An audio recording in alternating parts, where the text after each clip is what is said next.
All right, welcome back to the party, everybody. I'm your host, Slutch, aka the Indian Jesus, here to resurrect the second coming of common sense. How's everybody doing? Hit that like and subscribe. You know I would do it for you, and let's party. Big shout out to the replay gang. Thank you so much for coming back to watch this, even though you missed the live party. Guys, that is the best part, so make sure you are here every Monday, Wednesday, Friday, 8 p.m. Eastern, and sometimes whenever I feel like it. I went live for like 2 hours last night. And so hit that subscribe, ring the bell, and you will never miss an Indian Jesus live party ever again. Let's also say thank you to mysickshirt.com. Whatever your persuasion, they've got something for you. And of course, this is the only place to get your very own The Indian Jesus official merch. Only at mysickshirt.com. All right. Welcome. Guys, before we jump into the party, I would like to just remind you all that it is 9/11. It was 13 years ago. I mean, there's not much to say, but you know, let's all take a drink for America. All right. Let's party. Who we got? We got Jay in the building. We got Zippy in the building. We got Daniel Cabrera in the building. I told you 20 minutes means 20 minutes. Welcome, guys. I am very excited. I know we are going to have a good show tonight. Oh, wow. Jay wasn't even born. That's crazy. I remember, before we jump into the show, I remember the first time I had to ask somebody if they remembered 9/11.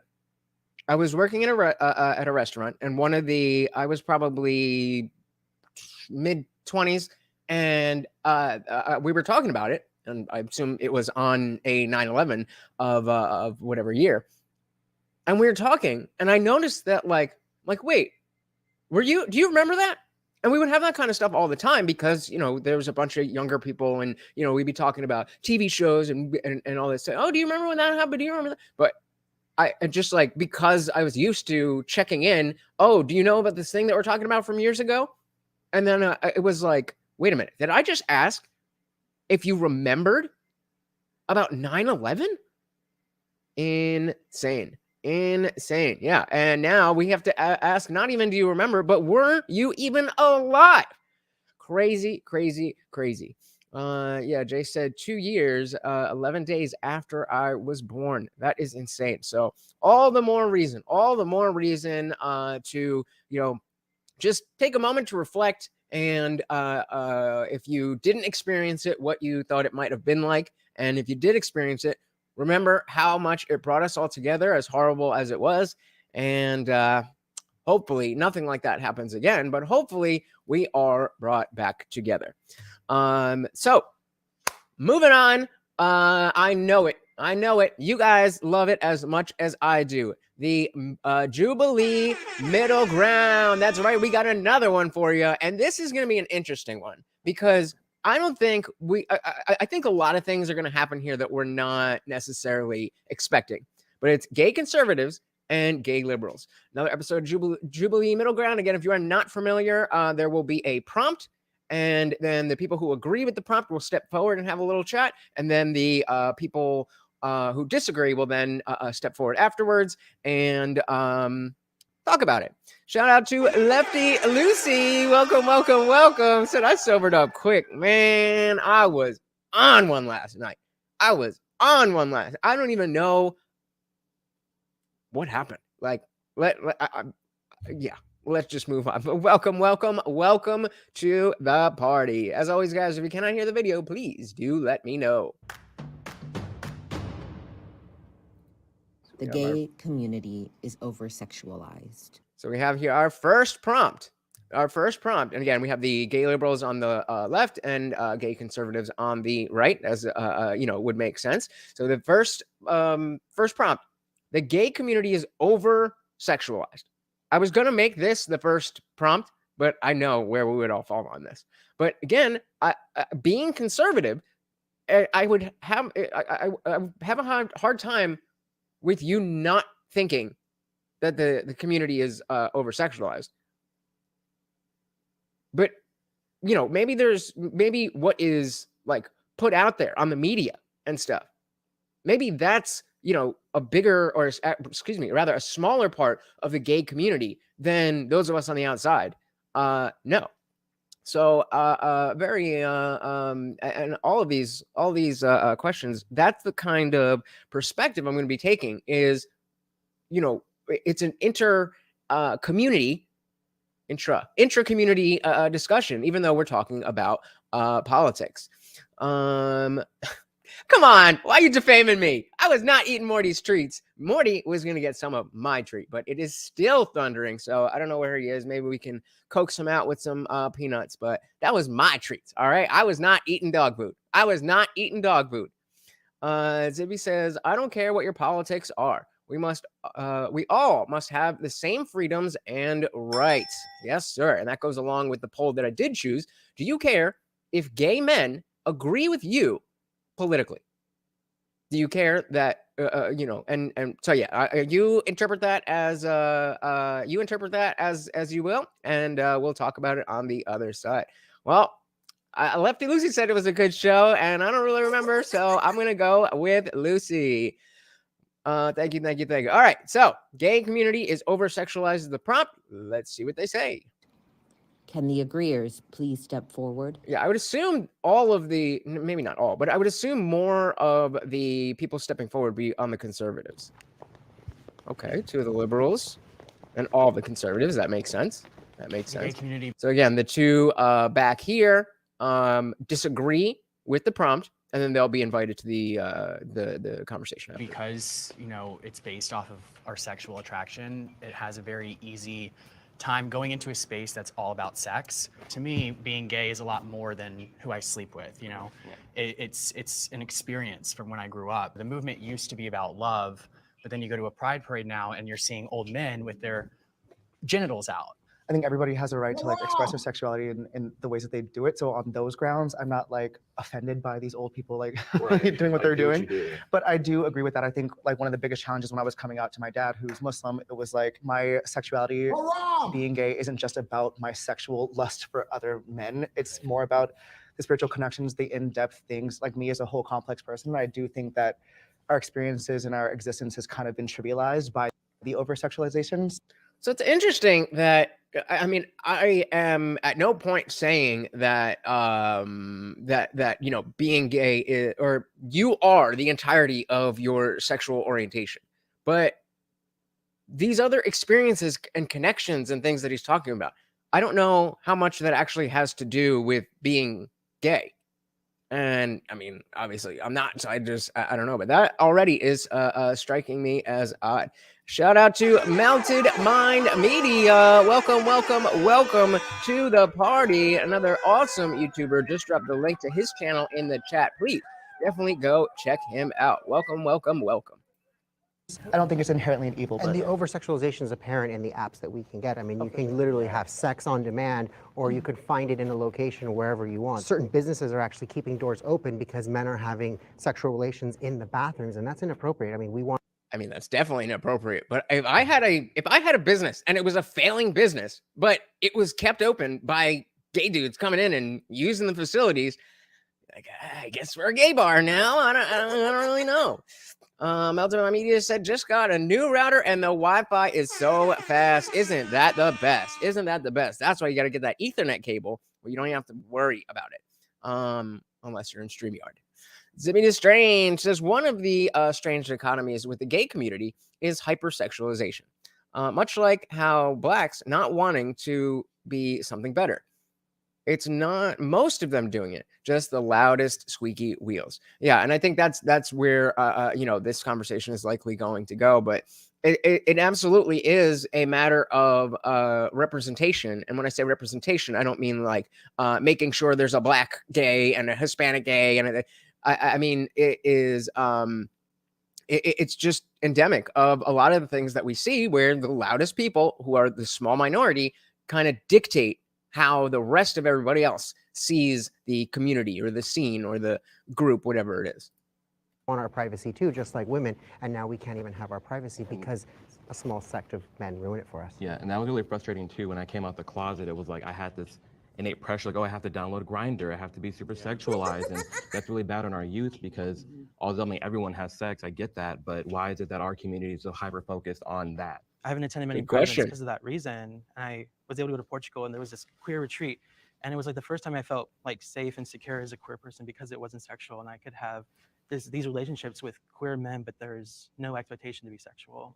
Yeah, that, I mean, you know, it's the oldest straight dude joke of all time. When you're with your friends, you're like, dude, like, especially if you just went through a breakup or you know, something crazy happened with a girl, you got a big fight. Dude, it'd be so cool if we could just be gay. It would just be like me and you just hanging out, and you know, we would get to screw whatever. And while that probably is true, it probably is a lot easier as a man not to have to deal with women in any facet. You know, this what's the word? This perception or almost caricature of what it is like to be gay probably isn't, you know, again, compounded by the fact that there is a gay community and that there is, you know, there's the one rainbow flag. It must be difficult to find other spaces with people who are like-minded in that way. That's not about sexuality. Never really thought about that before. Zippy says, I do agree with that sentiment, that being gay has been trivialized by the grifters and the squeaky wheel. Yep. Yeah, and we see it at the bars. I mean, it's literally go. You go to a boys, gay bring- club, you you're go to getting gay club, grabbed. You are. You're getting hugged. It's You're an getting expectation to be groped. sexual at the bars. I mean, I avoid. Is this them. a joke? You guys see what's happening here? So obviously these guys are the disagreeers. I'm trying to move the captions, and every time it moves. I think it's easy to generalize our communities over-sexualized. Come because we're on. in it, so we're focused on it. There we But if you look at the straight community, I think they're doing a lot of what we're doing, especially now with more sexual liberation becoming a thing for them in their community.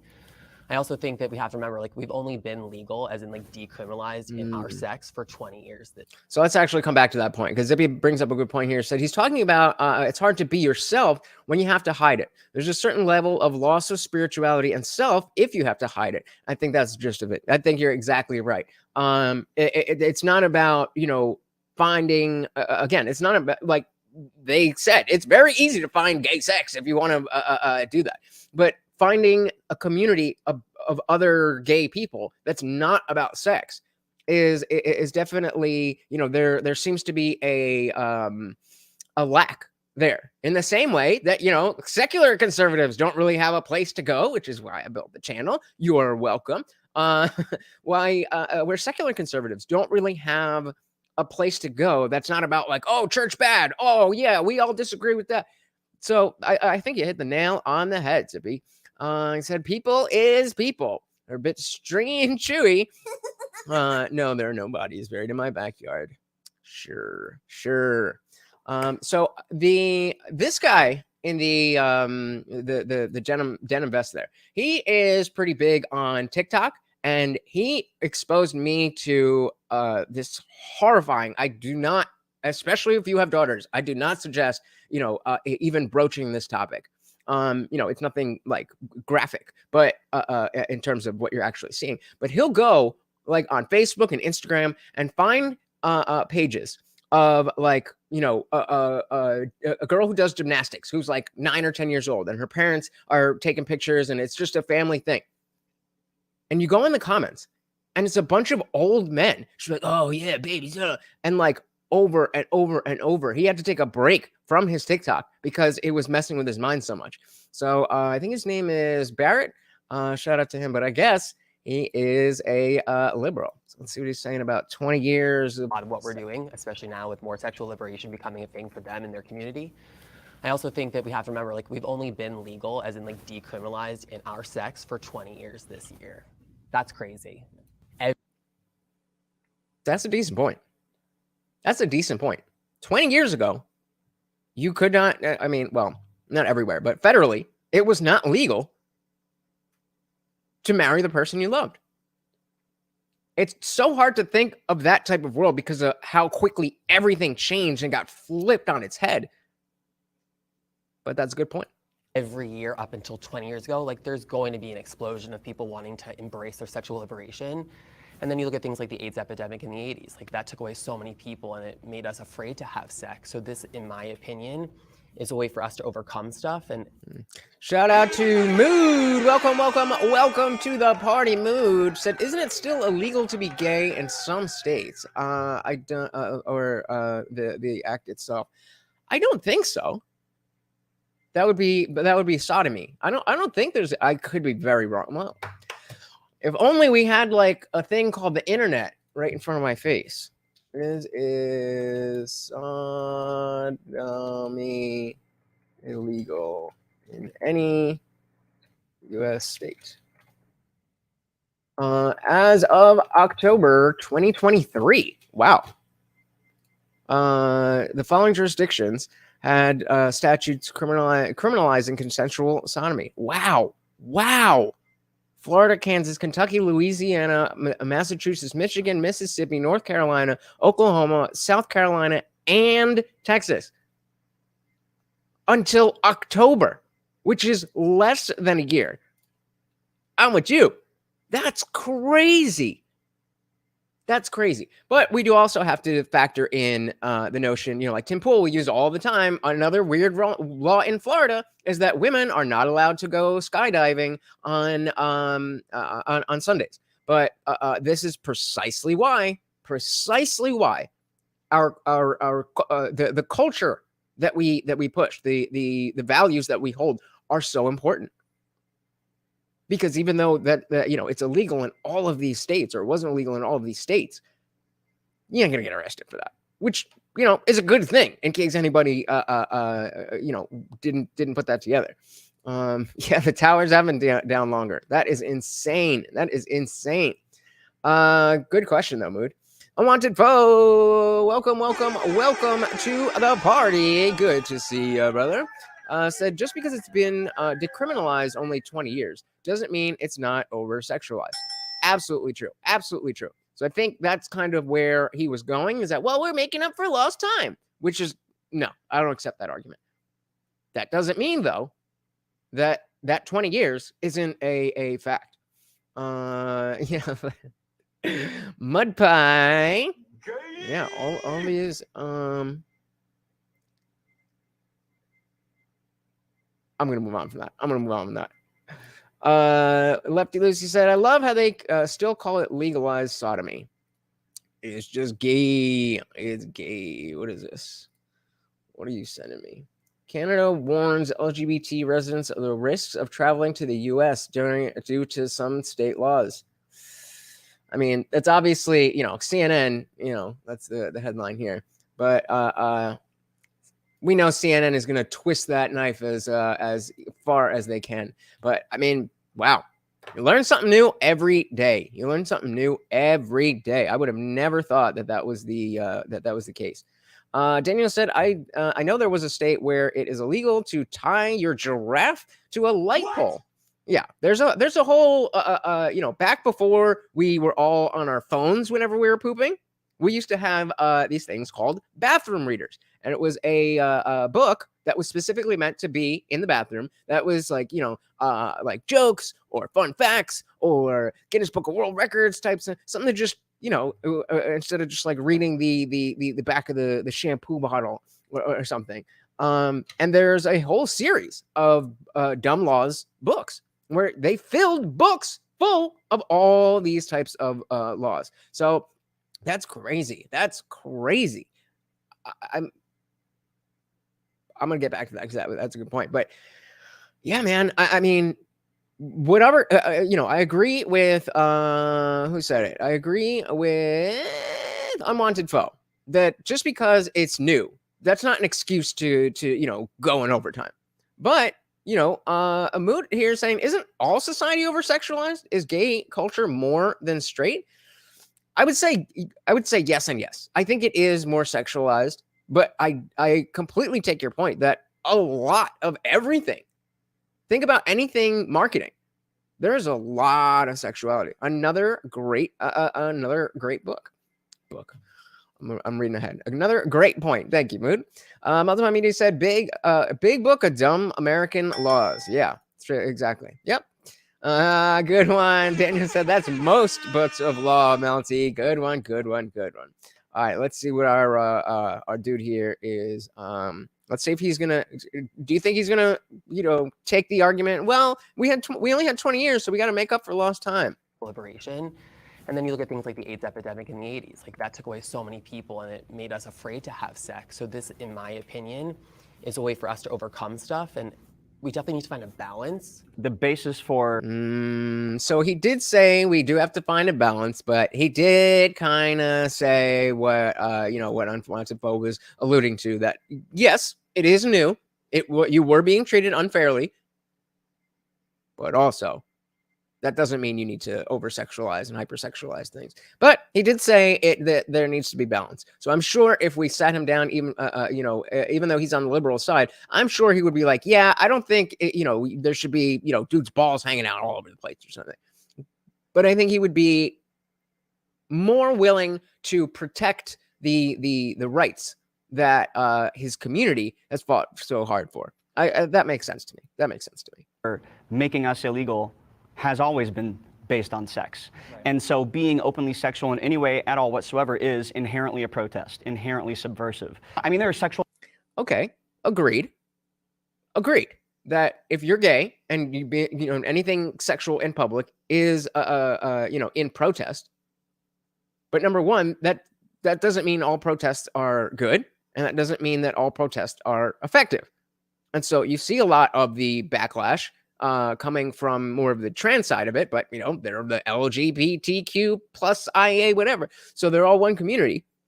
And a lot of the backlash is coming from the sexualization of all of it. And I mean, sexualizing the children was kind of the red line there, but it's no question that that's why a lot of the a lot of the people on the right now are so up in arms about it. Once the originally kind of like in the 90s when being gay was being normalized, after late 90s, early 2000s, nobody was really talking about gay stuff like that in terms of politics. Like, it was just like, all right, take that shit. Don't come over here with that, but you do you. Where am I? Yeah, I'm Lefty Lucy. I am certainly sobered up, but I did not have an easy day today, so bear with me, guys. Some states and countries have randomly dumb laws because it's either an old law no one enforces or a new law they send to the revenuers out to find money. Facts. Mood says, I feel like sexualized pride parades will stop once they have rights to be gay without fear of death in this world. Well, in America, you certainly don't have a fear of death. In fact, you're more likely to be celebrated than anything else in America. So I don't know if I agree with I don't know if I agree with that, because another aspect of that is what I was saying is part of the fear of death in this world. Maybe not specifically, but the negative and that type of negativity is coming from the fact that it's hypersexualized.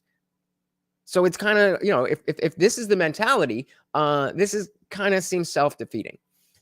Daniel said protests are subject to time, place, and manner restrictions. Yep. Zippy says Polk County went nuts over over a man trying to build a house, living with his family in a trailer till he could build his home. The county forced them to move off their land, lost their livestock, etc. Laws can be dumb. Stupid. And to echo Daniel, most of them are. Things that happen in public that I'm sometimes uncomfortable with. But that doesn't mean that all the things we see and all the things our friends see represent the majority of experiences. A huge portion of LGBTQ people exist in zero public LGBTQ spaces. I think you draw... But again, that's true of any group. And so it's on y'all to be able to corral the quiet minority, or excuse me, the loud minority, to make sure that you're not giving off this message, this reputation, whatever it is. I mean, especially as an atheist, I come down harder on atheists who act like they know that there is no God over Christians who, believe in their version of Christianity. Because it's not the Christians who are going to change the atheist mind if they have a bad idea. it's going to be another atheist.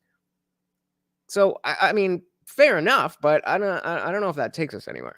Huge portion of LGBTQ people exist in zero public LGBTQ spaces. I think you draw the line of, you do this in the comfort of your home and you can show affection in public.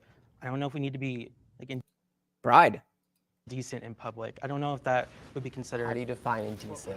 I've been Like I'm when in a 20-year relationship, a 20-year monogamous relationship with my husband. And I say husband, even though we're not married, but we're not groping each other in public. We can peck, we joke around. When we walk into a room, they know we're together because hold we hands? give, yes, absolutely. We show extra affection at home in the privacy of our home or in the privacy of friends' homes because we feel comfortable in that. And you know that though? I would be so mad if I was that generation of gay. If I was somebody who grew up like in the late 80s to the 90s, where that cultural shift really was happening, and you would have people that were openly homophobic and bigoted just because you were gay, to fight for the world where I just want to be treated like everybody else. I want to have, my husband at home and this, that, and that's all I care about. Then to see this generation throwing it in all of our faces, being like, hold on. What about this gay stuff? What about this stuff? I would be so mad. I'd be like, dude, we fought so hard to be left alone. Now we can just be left alone, but you have to go throw it in their faces. Why?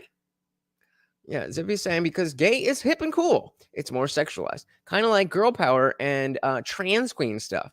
The world is a strange place and too many people are bored. Very true. Shout out to Trey Williams. Welcome to the party. So, I mean, I do think the fact that we show the super sexual nature in the media is just as big a problem. Yeah, you mean on, straight or gay? I completely agree. I think that there is a, I guess, like an air of tradition where, straight sexuality being shown like in the movies or whatever is more accepted. But I don't think that comes from any bigoted thing. Like, I personally don't enjoy watching sex scenes in a movie. Like, it's just like, okay, I get it. They're having sex. Like, what's the next plot point? Because I mean, if they're showing stuff, then, maybe get a little but if it's just like, under the covers and the cameras, it's a little montage. It's like, I skip through it. Why? I don't need that. But I'm a lot more normalized to that. I have, Mood says most sex scenes suck. Well, because they're boring. They're stupid. But yeah, to Trey's point, it absolutely is. It absolutely is. Everything, and Mood, you brought that up as well, that everything is over-sexualized. And so I think when we're going to talk about, trans people, gay people, drag queens, this kind of stuff, and the sexualization, I do think, at least just in terms of the rhetorical ability to answer that if somebody pushes that forward, like, there is no way we are getting through this video without somebody bringing up straight parents bringing their kids to Hooters. That's just not going to happen. So despite the fact that I can see a huge difference between taking a kid to Hooters and Drag Queen Story Hour, I can also say, maybe don't be taking your 8-year-old to Hooters. It's a sexualized place. So it's tough. They're really, the gays here are really making me think about that, because I'm definitely guilty of seeing sexuality that's not straight and having more of a reaction to it. And I don't think that's necessarily wrong. I'm not used to it. But on the other side of that coin is that I should be just as strong pointing out or even noticing the straight kind of sex stuff. Good point. Zippy says, I can find reason in the train of thought that after centuries of poor treatment that you go full crazy as an outlet. Though you have to grow and move on. I think that, and hopefully that's what this is. Hopefully, because again, thinking about 20 years is a long time, but in human history, it's nothing. So maybe this is just that phase of the LGBT, or let's say this phase of the gay community that they're they're all come together with the rest of the alphabet, and then they're all going to kind of split off, and then this the queer group might be more sexual than the trans group, and the gays might be more than the or whatever it is. Maybe that is that's the white pilled perspective on the future of gays in America. Mood said it's not even about showing either. It's the mentality behind it. I think the human body is over-sexualized. Why is nakedness sexual? I never thought it was strange as a child. But the mommy milkers. No, I get you. I get what you're saying. But and it's like a naked body in and of itself shouldn't be have any sexualization tied to it. But because of the media, because we've been taught to cover up, because you're taught to be modest, that creates the taboo that we're talking about with what they're dealing with, just on a different level. But do love the heavy though, am I right? Zibby said gay pride parades, the crazy ones, are all about attention. Stop paying attention to the freaks and they will go back under the rocks. That's good advice. That is good advice. But unfortunately, because they are about getting attention, and because other people are not smart enough to understand what you're saying, the attention is it's gonna be a feedback loop. Unless somebody is willing to figure this out. Attention 101, like with the racists, stop paying attention to them. Yeah, I until that happens, that is just gonna be the back and forth, the culture war as it is. Mood says they're taking the statue of David out of textbooks. Why? Because he got a little dick. Lunchbow said could eat because Eve ate the apple. Oh, Eve, god damn it. Daniel says, why don't they just do it pious? Why don't they just do it pious? The 9th did. I don't know what that means. Definitely love the heavies. The poll counting thing, the main issue was the mobile trailer needed to be in a trailer park. Revenues, force, yeah. Well, that's a crazy stuff going on. Lefty Lucy says being gay is anti-life and eventually consumes itself. Yeah, I don't disagree, but that's not my problem because I'm not gay, so I don't really feel the need to attach to something like this until I was so confused, Melty. Anyway, I forgot what I was going to say. I apologize. All right, let's back this up. See where we were.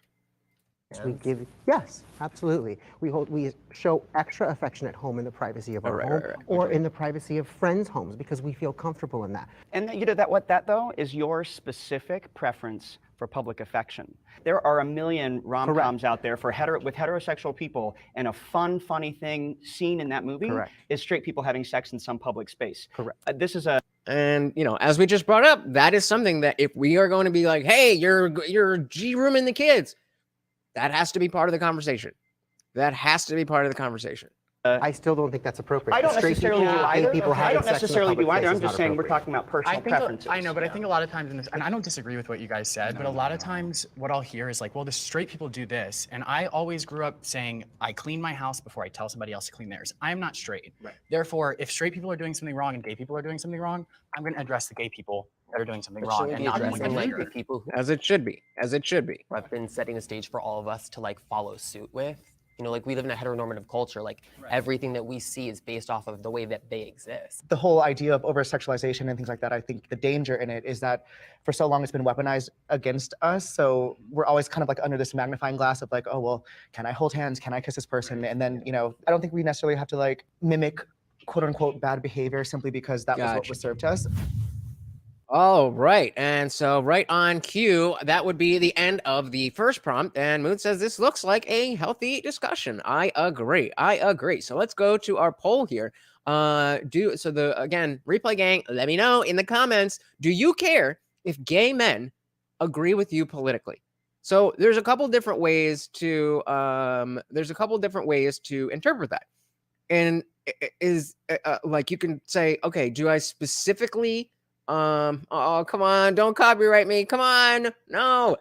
Oh man. I think we're demonetized. So it could be read as, do you care if they agree with you specifically? Like, oh, I need to make sure that gay men agree with me. You could read it that way, or you could say, I don't. You could read it as, I have this political position, and a gay person also has that political position. Does that bother me? That's the way I was thinking of it, and it seems like that's where you guys were as well, with 62% saying no. It says, makes me want to go gay. Hey man, whatever floats your boat. So let's jump into our next prompt. Pride is still necessary. Pride is still necessary, and of course they got the community results. 83% said yes. So let's do our own poll. Actually, I know what you guys are going to say.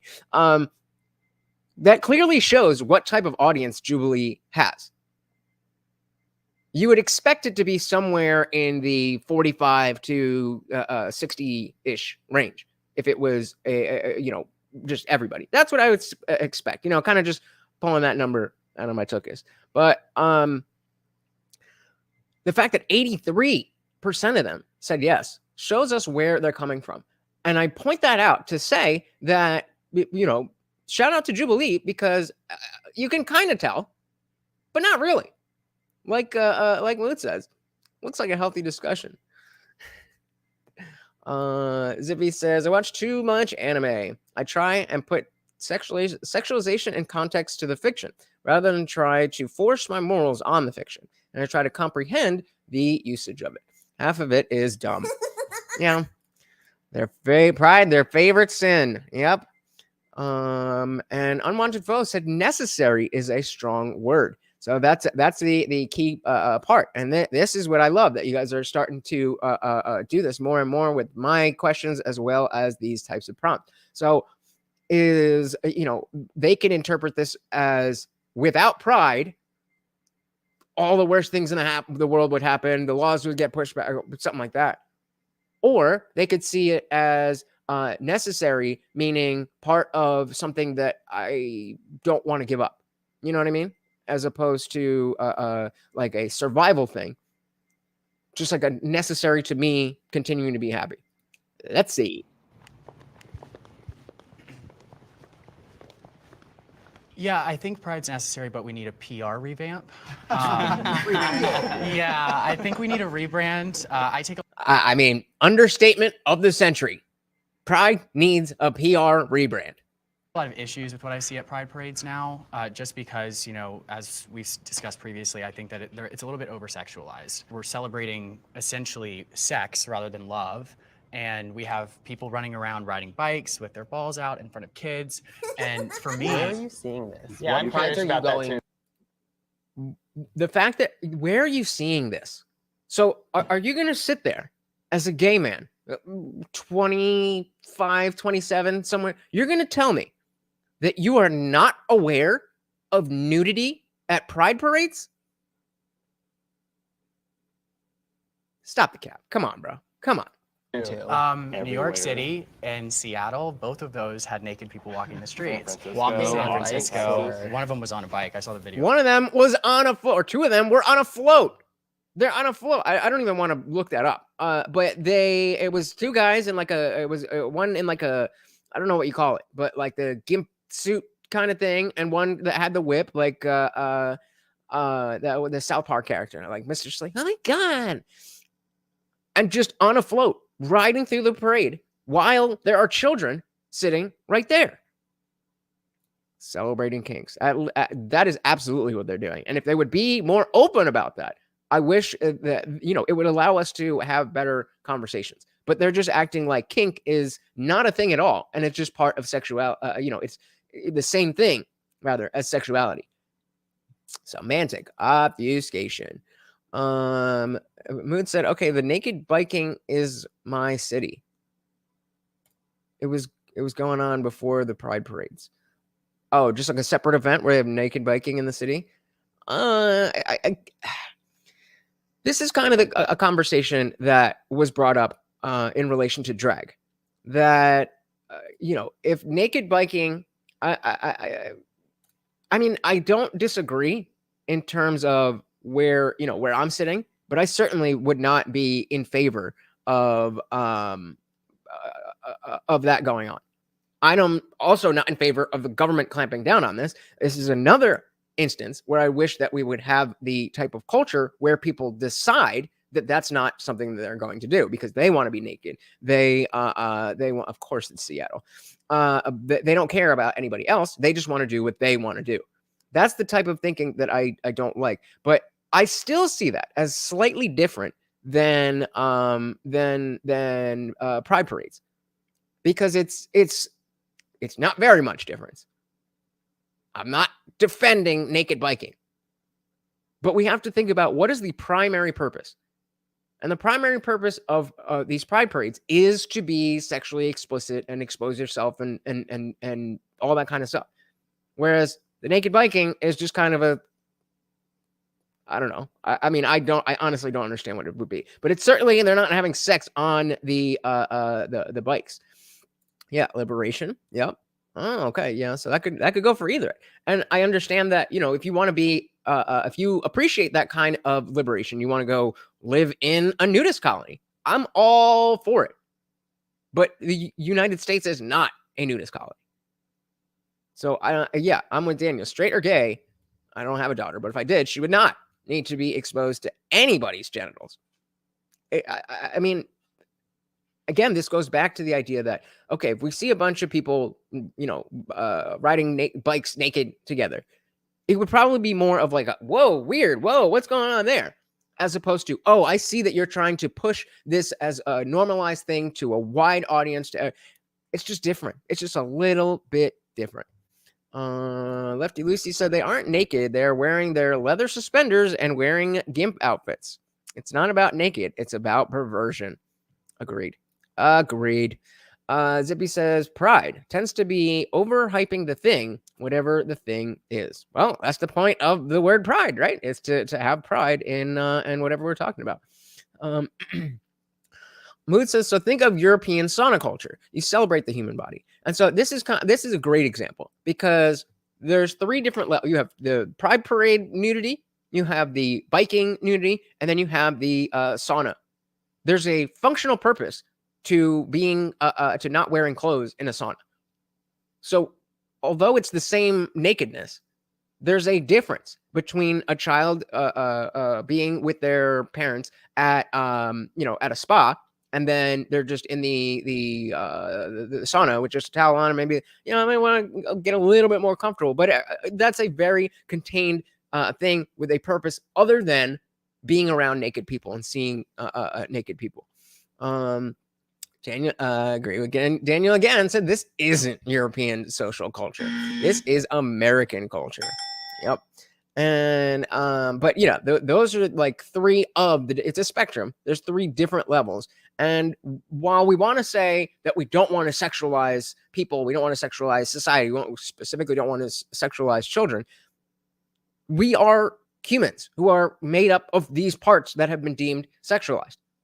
So there has to be a somewhat arbitrary line of like, okay, even though, if I had a daughter, I would never, like Daniel said, I would never want her to see any of that.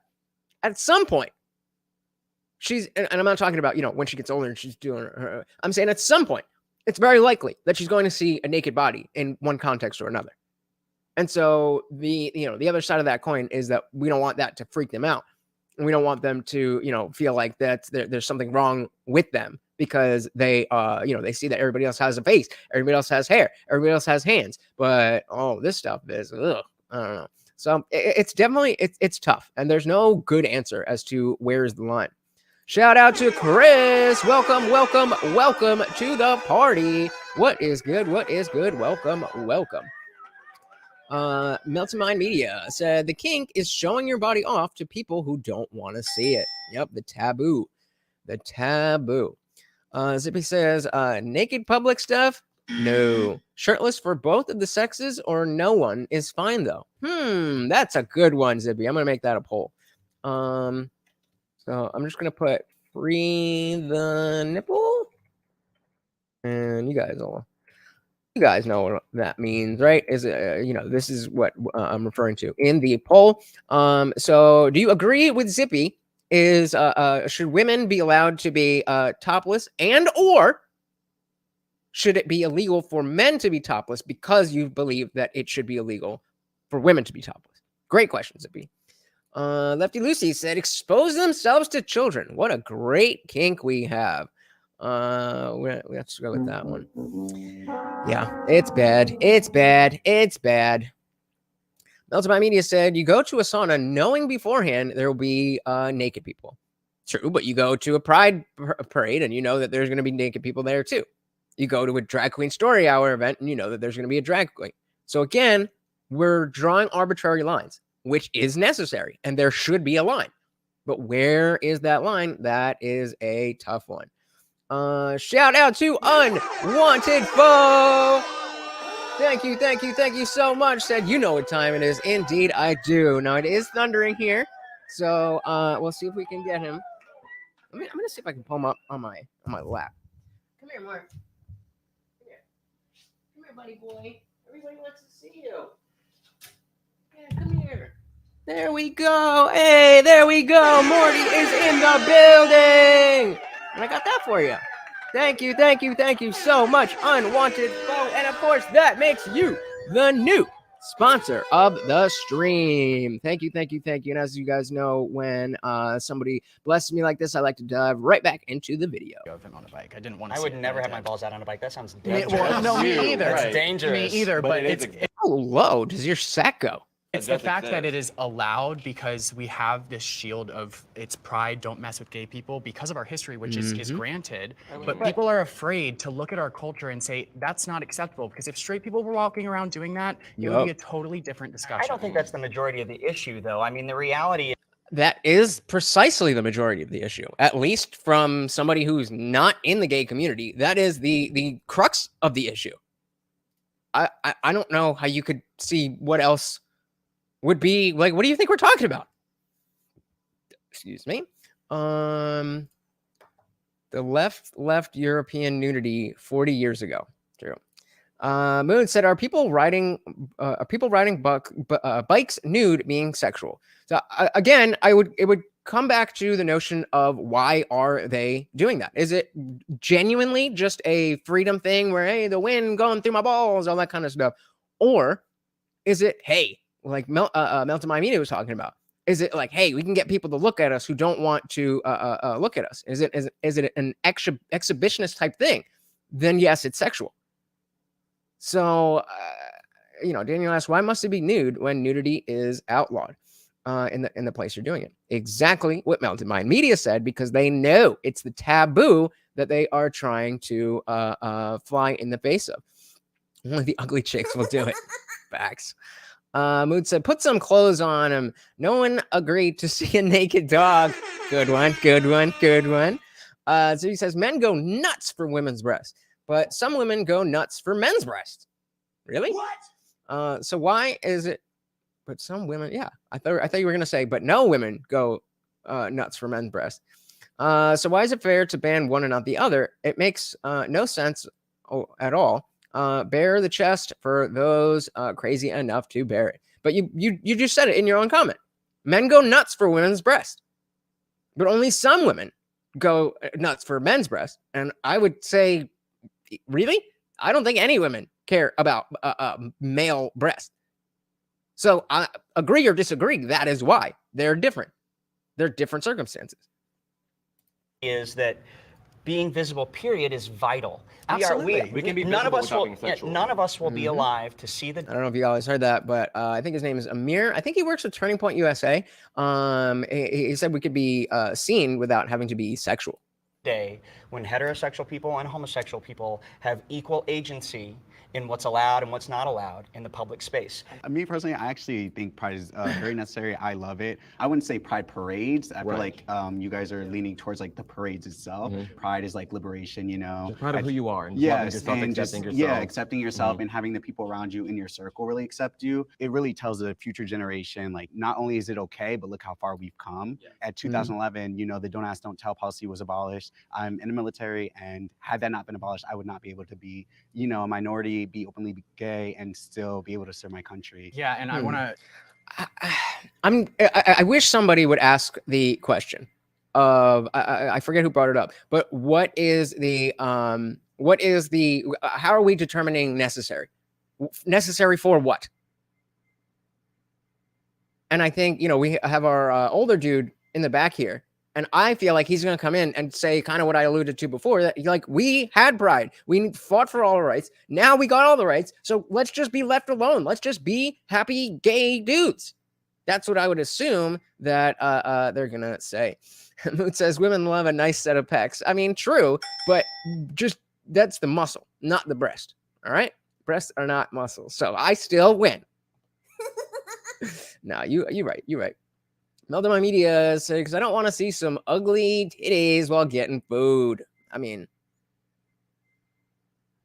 titties are titties. I mean, I'm just saying. Shout out to Nick. Welcome to the party, Nick. Good to see you, brother. Welcome. Not unnecessary. How so? What are, like, again, how are we defining necessary, and necessary for what? That's what I wish they would be discussing. Just say thank you for your service before I move on. And that's a prime example of the pride that I would love to attend, is someone who highlights service members, gay CEOs, people who are successful, who are contributing to society. That is the type of representation that you would want. Not just the, oh, I'm gay and I, you know, do this and I'm all friends with the girls and I'm sassy and I talk like this and girl. That's the type of representation you should want. Not just, oh, look, another gay. That's tokenization. Celebrate who you are, love who you are, but the pride is no longer about being overly promiscuous because we're not allowed to. We don't need to overcorrect to the point that we start to get backlash. We need to correct our PR. But I still think we're looking at a small group of the people that are at pride. But the small groups, but they speak the loudest. No, but they don't always. Facts. There you go. If you missed it, hear it one more time. That we start to get backlash. We need to correct our PR. But I still think we're looking at a small. Yeah, he was talking about, you know, that same PR thing. Group of the people that are at pride. But the small groups, but they speak. The small groups, they speak the loudest. The squeaky wheel gets the grease. The entire point of again, what I think the older gentleman is going to come in and say is that people like himself fought very, very, very, very, very hard, was a loud voice, so that he didn't have to be a loud voice anymore. So that that loud voice wasn't needed. That it was just okay to be who you were. And now, all that's been upended. Zippy said the only necessary thing is everyone having the same rights and freedoms. Fair enough. I think they were using a little bit more liberal definition of necessary, but don't disagree. Daniel says then because men donate sperm, they get to have a say in abortion. Yo, that is I don't even know where we would start with that. Because like I've been said, since Roe v. Wade was overturned, we're going to have a lot more of these procedures in this country. A lot of the states won't have any, and all the others will have a lot more at later dates. There needs to be, this is the next big men's issue. We need to be able to determine why it's so easy for men to just be completely shut out of the picture. So, I mean, that's a whole other thing for a whole nother day. But I agree with you there, man. It's that's a tough one. Moon says it kind of sounds like he's asking gay people to normalize themselves to fit into society and devalue what makes them gay, which is sexuality. So again, I'm going to agree with the beginning part. But I don't think being normalized is devaluing what makes them gay. I don't think it's devaluing their sexuality. Your sexuality is you enjoying sex with another man. Acting like a normal person outside of that has nothing to do with devaluing that sexuality. In fact, it seems like it would be the opposite. That if this is something we're just throwing out everywhere, anybody can see it. You just come to the Pride Parade and whatever. This is the same reason that we don't like girls who, do P-Hub content or OF content, because they're taking what is supposed to be sacred and they're just giving it out for free. So I'm not sure what you mean about how normalizing them as humans, which to me means, yes, the gay man says that I'm somebody who likes to have sex with the same gender, but that's not my identity. That's not my entire identity. That's just a part of who I am. I also like music. I also like this, that, whatever. Lefty Lucy said, time to put the gays back in the closet. Come on. Let's be nice. Let's be nice. Sodomy is your main thing. It's all they have. But that's my point. My point is that, yes, that's all there is about being gay, as far as I understand it as a straight guy. But just because that is the only part of being gay doesn't mean that there's not other parts of the person. The same way that I'm an atheist, and all that is my lack in the belief of a god or gods. That doesn't mean that's my entire identity. I also like music and movies and my dog and hanging out with you guys.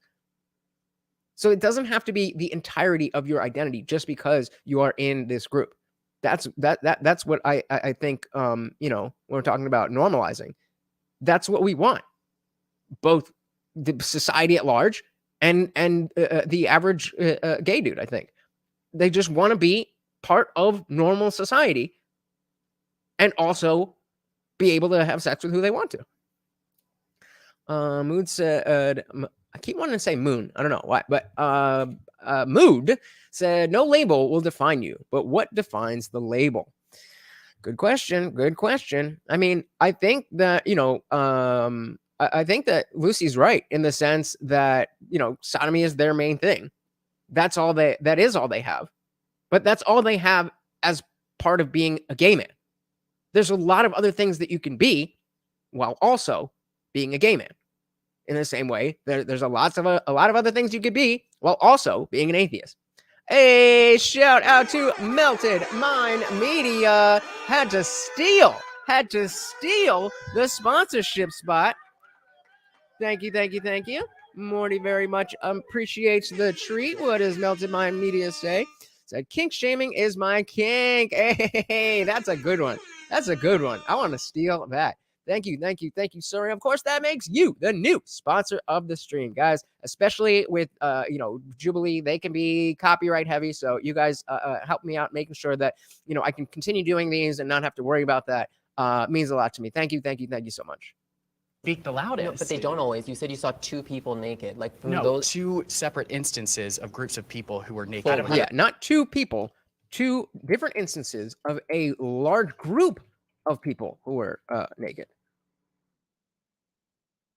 Thousands. Exactly. Right, Around the world. And like looking at specific things with a level of shame, and then have to look at like where are we shameful within ourselves, and why is that something that we should be ashamed of in general? Like, why is nudity shameful in general? I agree with you about. And I do as well, as we've been talking about, that nudity in and of itself should not necessarily be sexual. But when you are having an event specifically to be about sexualized activity, then you can't, that's what it is. You can't say that it's not sexualized or it's not about sex if it's specifically about sex. Daniel said, much like voodoo, you have to believe in sins to be a sinner. Hell yeah.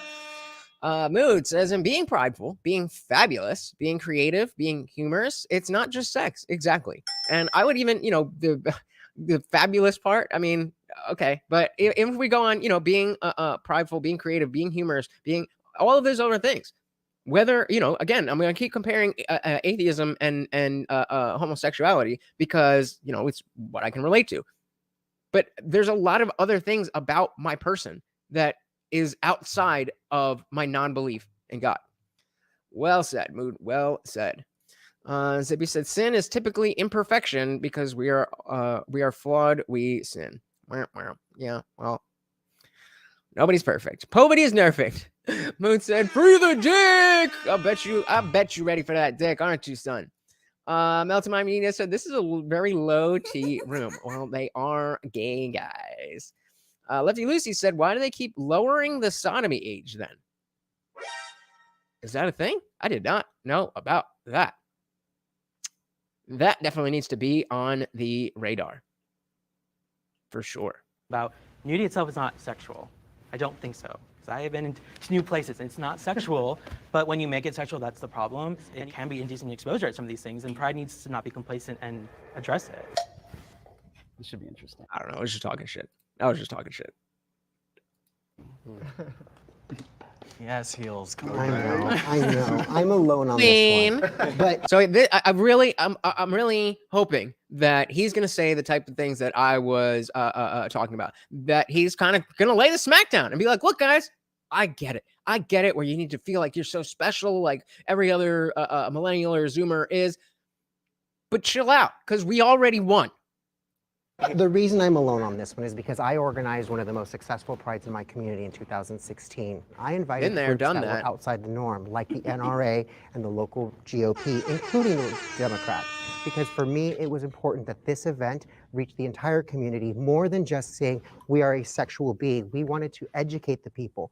I was told I was never allowed to help them again because how dare I invite a hate group like the NRA when all I wanted to do was arm LGBT people and educate them on how to protect themselves. Because as you Based. I knew I'd like this dude. He's so the fact that he's talking about 2016 already says to me that he probably is like, yeah, we did stuff there, and then we don't need it anymore. But shout out. Let's hear that again, because he wants LGBT gay people to be able to defend themselves, as all Americans should. That is a value. That is an American value that we can all coalesce around, regardless of what you think, how many genders you think there are, and regardless of who you want to have sex with. That's what we need more of.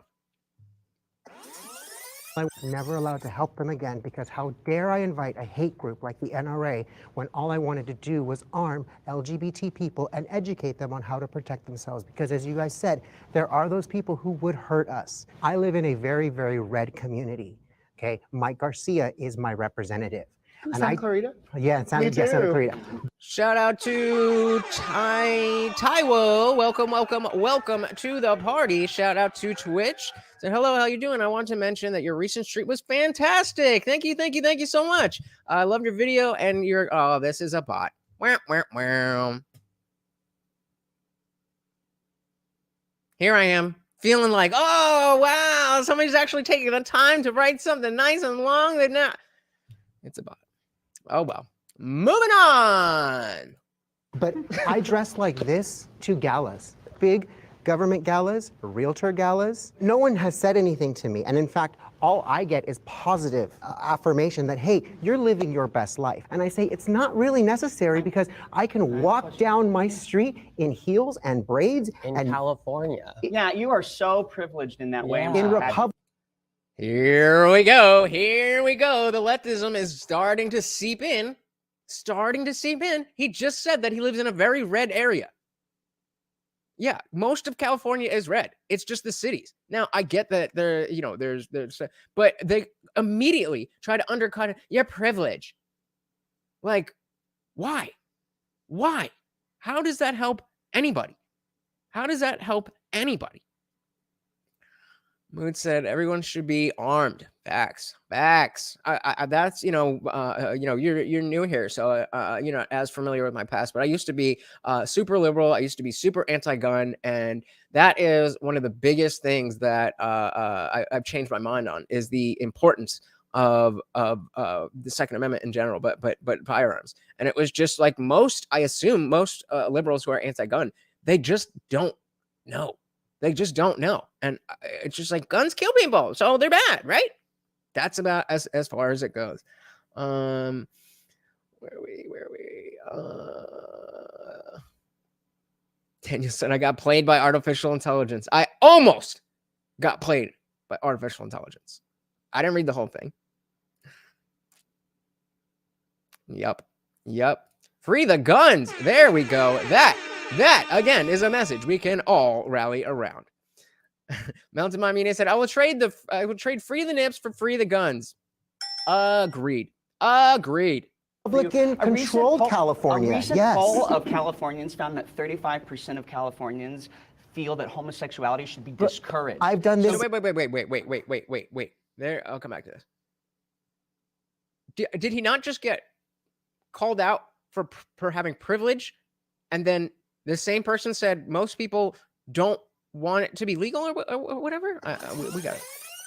Down my street, living your best life. And I say it's not really necessary because I can walk down my street in heels and braids. In California. Yeah, you are so privileged in that way. Yeah. I'm In so happy for you. Republican-controlled California, A recent yes. poll of Californians found that 35% of Californians feel that homosexuality should be discouraged.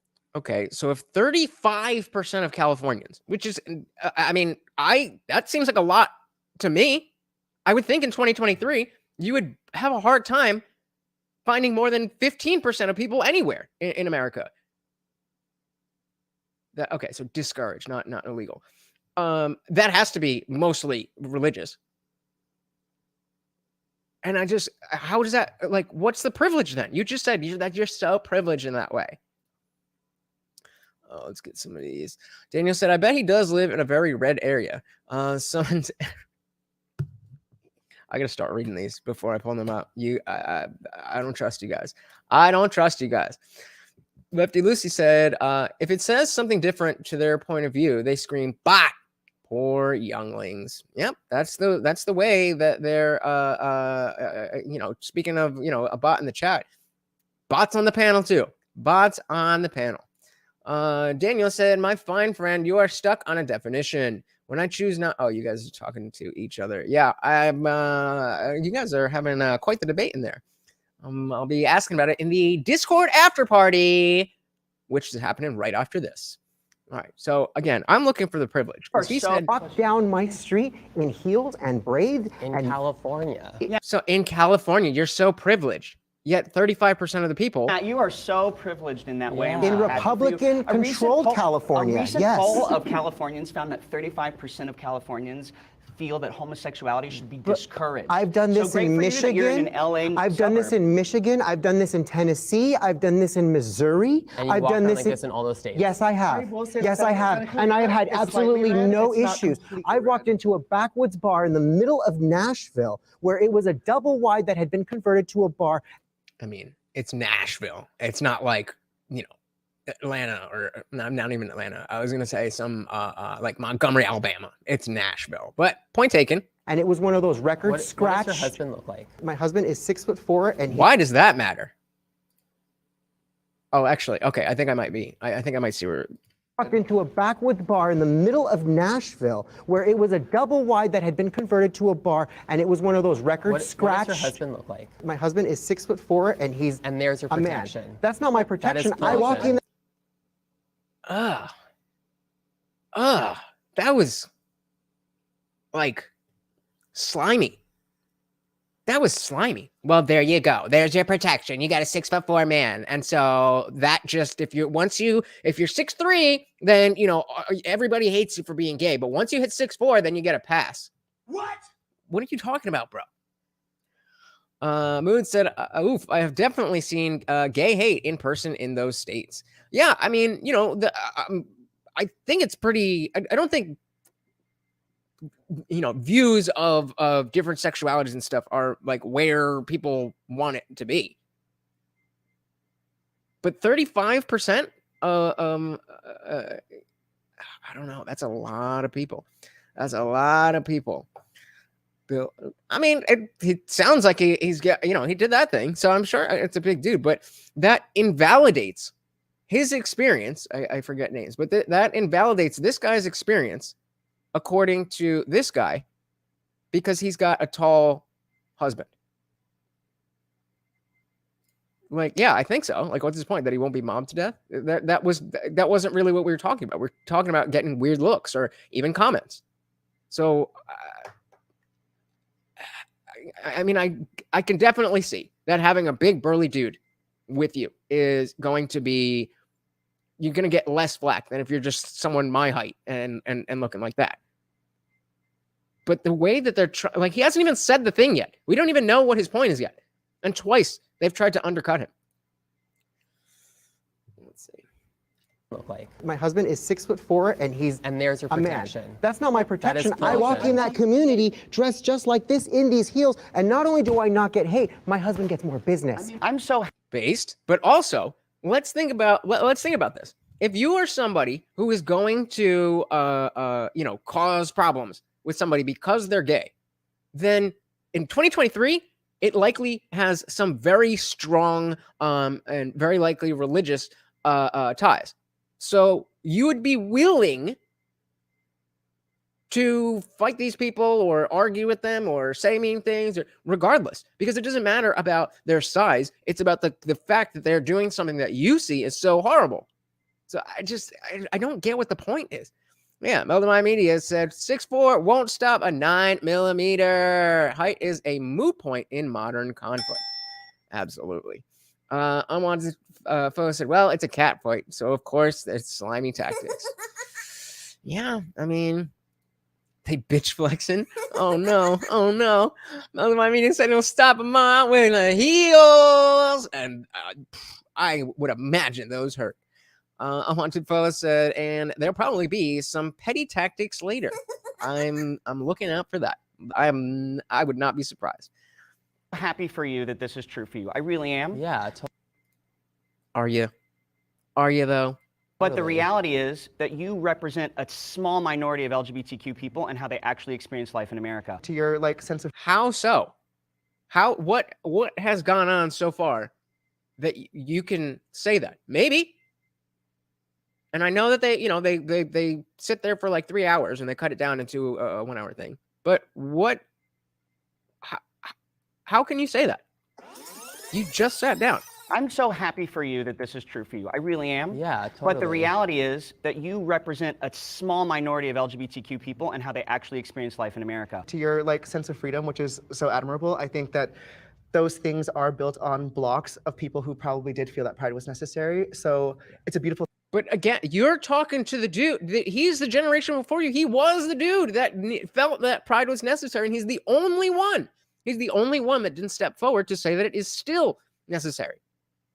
Remember, the prompt wasn't, is pride necessary? Is pride still necessary? So once we get down to however you're defining necessary, still means that we're in agreement that at one point it was necessary. Again, depending on the definition of necessary. I wanted to post the white gay telling the minority gay that they're a minority. Writes itself, kids. It writes itself. Thing that we can have the freedom to, change our mind. Admire that. Yeah. And yeah. And I think we all want everyone to feel the way that you feel, like you don't need it, but that's just not the case. I know you feel like you don't need my help and the help of the community, but you're wrong. I've been sitting here with you for 2 hours and I know your entire life. I would be so offended if somebody's like, excuse me? You don't know who the fuck I am. You have no idea what I'm dealing with. You heard that my boyfriend is tall. And now that gives you enough information to judge how, crazy. That is crazy to me. All right. So with our poll, wow, we got 60% of you said no. So, okay. I got to do a separate poll then. So, all right. We'll put we'll put a pin on that. So moving on to the next prompt then. My name is Sean, and I am a Patreon member who is asked to read you this next prompt. The LGB should be separated from the TQIA+. Oh, that is a great question. That is a great question. I would, if I had to guess, I would assume that most of them would want that separation. But there's definitely going to be some of them who, because, think about like gays against groomers. They don't like the messaging and the reputation that they've gotten in the alphabet community because of the types of things that the TQIA+ is doing that has nothing to do with the LGB.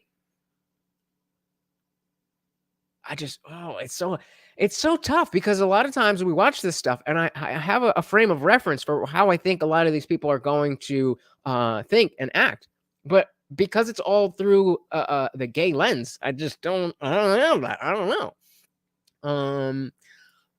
No poll for free the gun, not the net. No, there's another one I'm going to put up in just a second. Mood said, but he's taking his experience and making assumptions about all gay people. That is worse. Yep. Everybody's saying yes. Mood says no way. Milton Mind Media said should never in the first place. Daniel said get the T out. I wanted to post, let's see which one of these gay liberals are more progressive than they think. Mood says it exists because of discrimination. You could argue asexual shouldn't, but that's it. I guess. So he's saying that in reference to the prompt that the LGBTQIA plus community exists because of discrimination, and so they all coalesced about around being discriminated against, so that they could normalize their lifestyle. And I mean, yeah, I have not given enough thought about to whether asexual should be part of this or not. I mean, sorry, asexuals, but there's only like 7 of you out there. So okay, wow, okay. So we had what? We had half of the conservatives and only 1 liberal coming forward saying that they should be separated. Saying they should be separated is not saying that one is, less important. Yeah. Oh, we got another liberal. But I do think that the LGB is very specific, rooted in science. It's very clear as day. You have lesbian, gay, and bi. Main difference between male and female, we all know what that is. The reason why I stepped forward. I'm very interested to see where and how they're going to reference science. Because there's a lot out there, especially, since 2017, where this stuff has taken over our institutions. There's a lot of stuff out there. No matter what you think, no matter what you actually think, you can find a peer-reviewed study to back that up. With hesitation was because I think that there are such lived differences and experiences that we experience. Although collectively, I think that we all know the collective experience of being. That's a good, I should get that as a sexual deviant. There just is a difference in lived experience that I think is important to talk about and acknowledge, and that's my grounds for agreeing with perhaps a separation. Mine is very different. To be clear, the science is very solid on identities other than gender assigned at birth. Here we go. Daniel says, and I think we used to think the feds had a monopoly on all the alphabet things. Then LGB came up. Yep. So Mood says trans is scientific. I agree that having gender dysphoria or having autogynephilia is scientifically true. Yes. Being valid. Science is very clear, robust. There is no question that it's legit. We, as cisgender people, do a really bad job of standing up for people who aren't cisgender. I call out the fact that cisgender queer people are treated differently than non-cisgender queer people. How is that anything that you could know? If you're like non-binary or whatever, if you're one of these things, then how could you tell how this group of people is being treated versus that group if there's no indicator like there is with sexuality? It's okay, you're having sex with this sex of people, and those people are having sex with the opposite sex. When it gets into these queer people, you could be talking about somebody who's gender fluid. You can be talking about somebody who's otherkin. And so whether they're cisgender has to do with whether you're trans or not.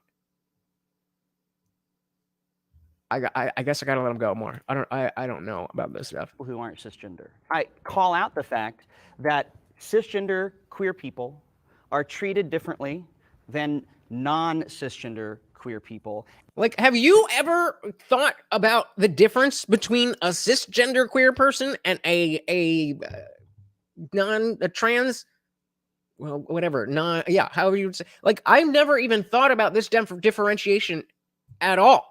They're all just queers to me. And I don't have a problem with them as long as they're not trying to indoctrinate children. So what difference are you talking about? And until we do better, we don't deserve to have the letters be together. Much better grounds.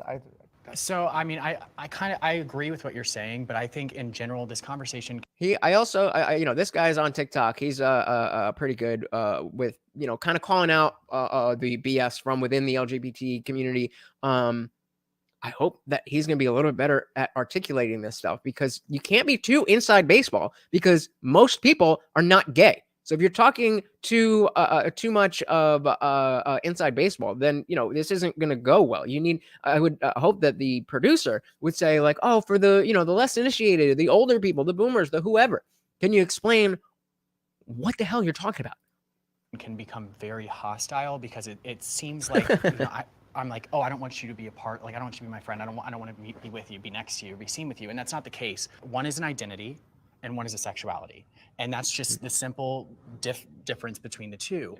Eventually, as both groups are fighting for their own personal interests, those are going to not work cohesively. So one is going to be quieter and one is going to get taken advantage of, et cetera. And it's not that we can't support the TQ+. Right. I just think that they're two vastly different things. I think They're just two vastly different things. The reason the whatever goal of your community is, in order to achieve that goal, the group itself has to be centered around the same goal. So in the same way we're talking about, you know, how our older, fabulous gay dude was, you know, one of these people who was fighting for all this in the 90s when it was really culturally relevant.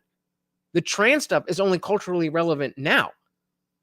So it would seem like that, you know, again, it's very confusing to me that you would be a gay guy and, you know, just being a gay guy is already normalized to a large extent.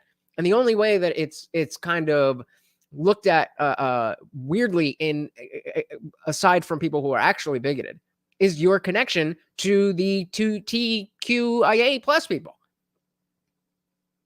So I don't know how you would think anything, but we need to get rid of that immediately, because their goals are not our goals. Like you said, one of them is a sexuality and one of them is an identity. And so they can't have the same goal. So they are inevitably going to diverge.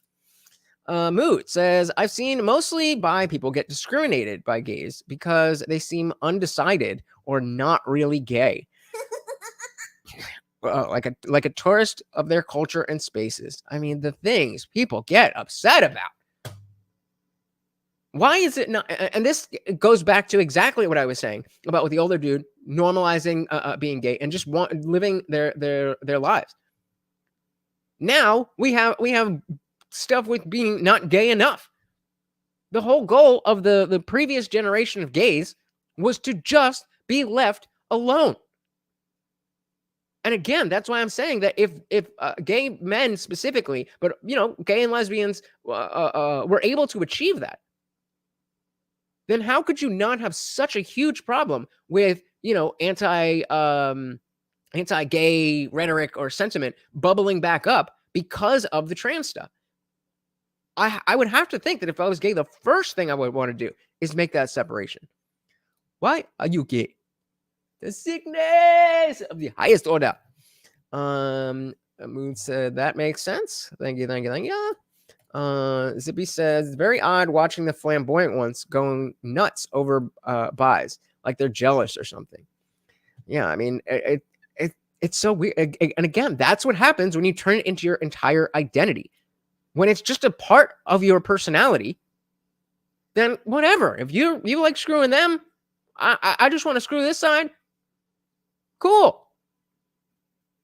But when it becomes an identity, then we all have to be gatekeepers. Everybody has to be the best LGBTQer, the most queer, the most gay, all that. I mean, you know, why?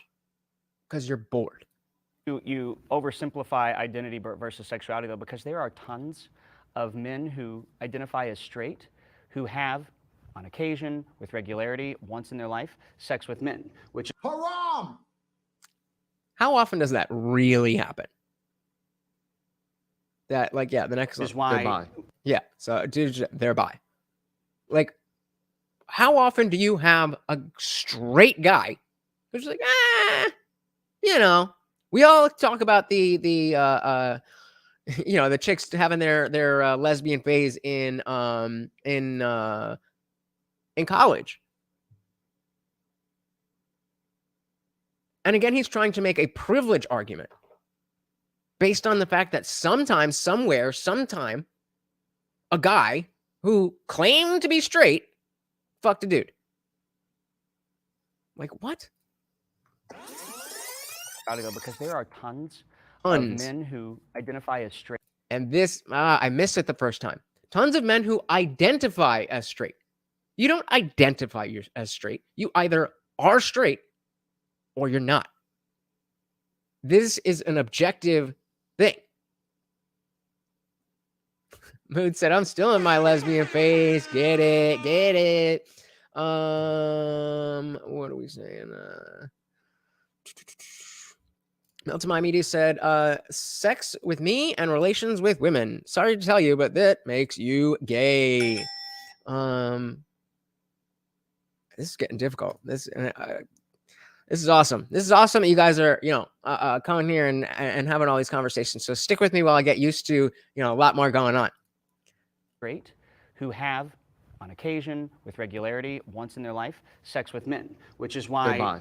I think once with men, sure, But- experimenting, but I think if Nope, there is once- a guy that's identifying as straight that sometimes dabbles with men, He might you're- identify as straight, but he's So- not. you're bi. So- Exactly.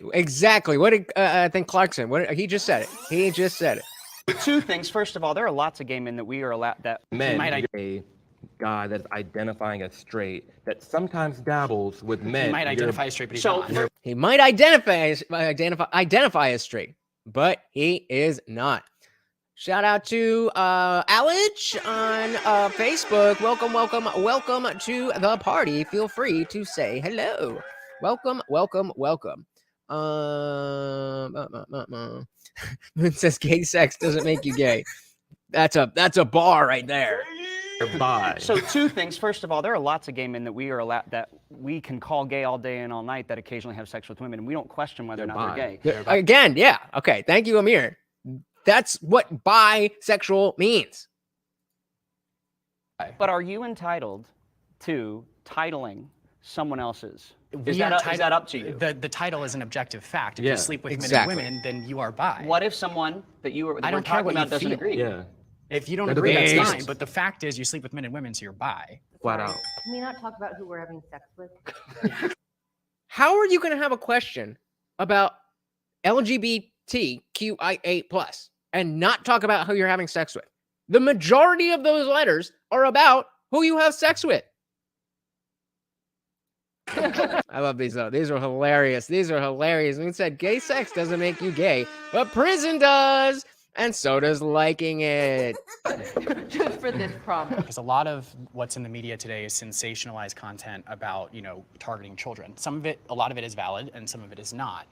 But a lot of times, it's gay men that are doing it, and trans people are getting blamed for it when it's really gay men in drag. Right. And because the letters are together, people don't know the difference. And even when I'm gonna, yeah. I have to read this, hear this part again because I don't know what the difference between what I missed it. I first started like coming out, the first thing that somebody said to me was, "Are you going to transition into a woman?" And I'm like, "Wait, what? That has nothing to do with my sexuality. There's nothing wrong with doing that, but because they're together from an outsider's point of view, optically, I think if our goal is to educate the populace on who we are, That's a woman.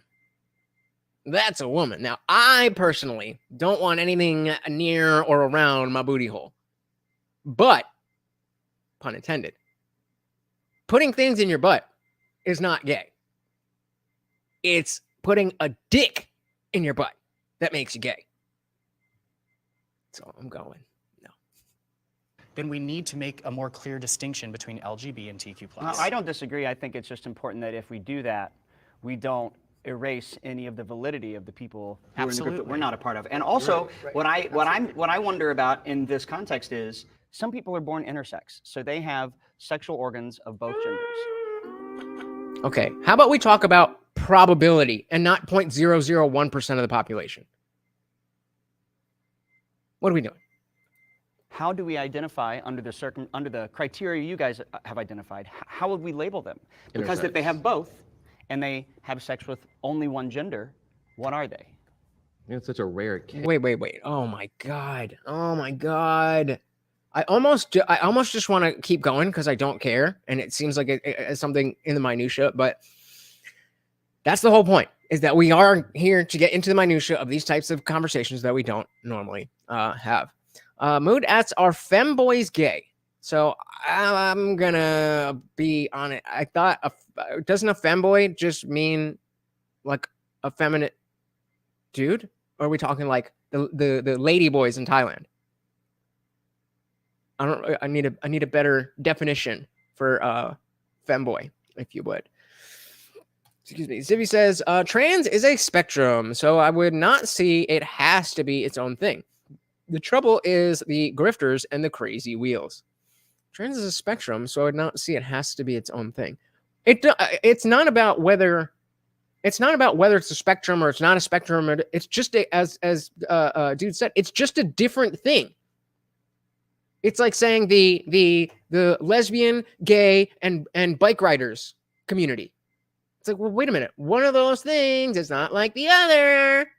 And so the LGB is about who you have sex with, and the TQIA plus is about who you want to look like. So it's not about whether it's a spectrum or it's not a spectrum, or there's grifters and the squeaky wheels. It's not about any of that. The fact is, even if it wasn't a spectrum, even if it was not just grifters and it was the entire community, they're still different.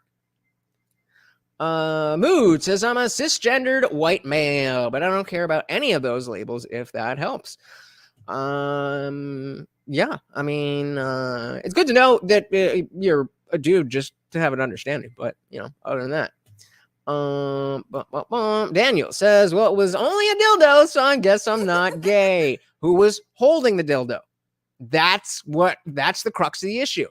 Who was holding the dildo? Zippy says femboy and ladyboy and trap. Oh, is that? Yeah, I don't know what a trap is.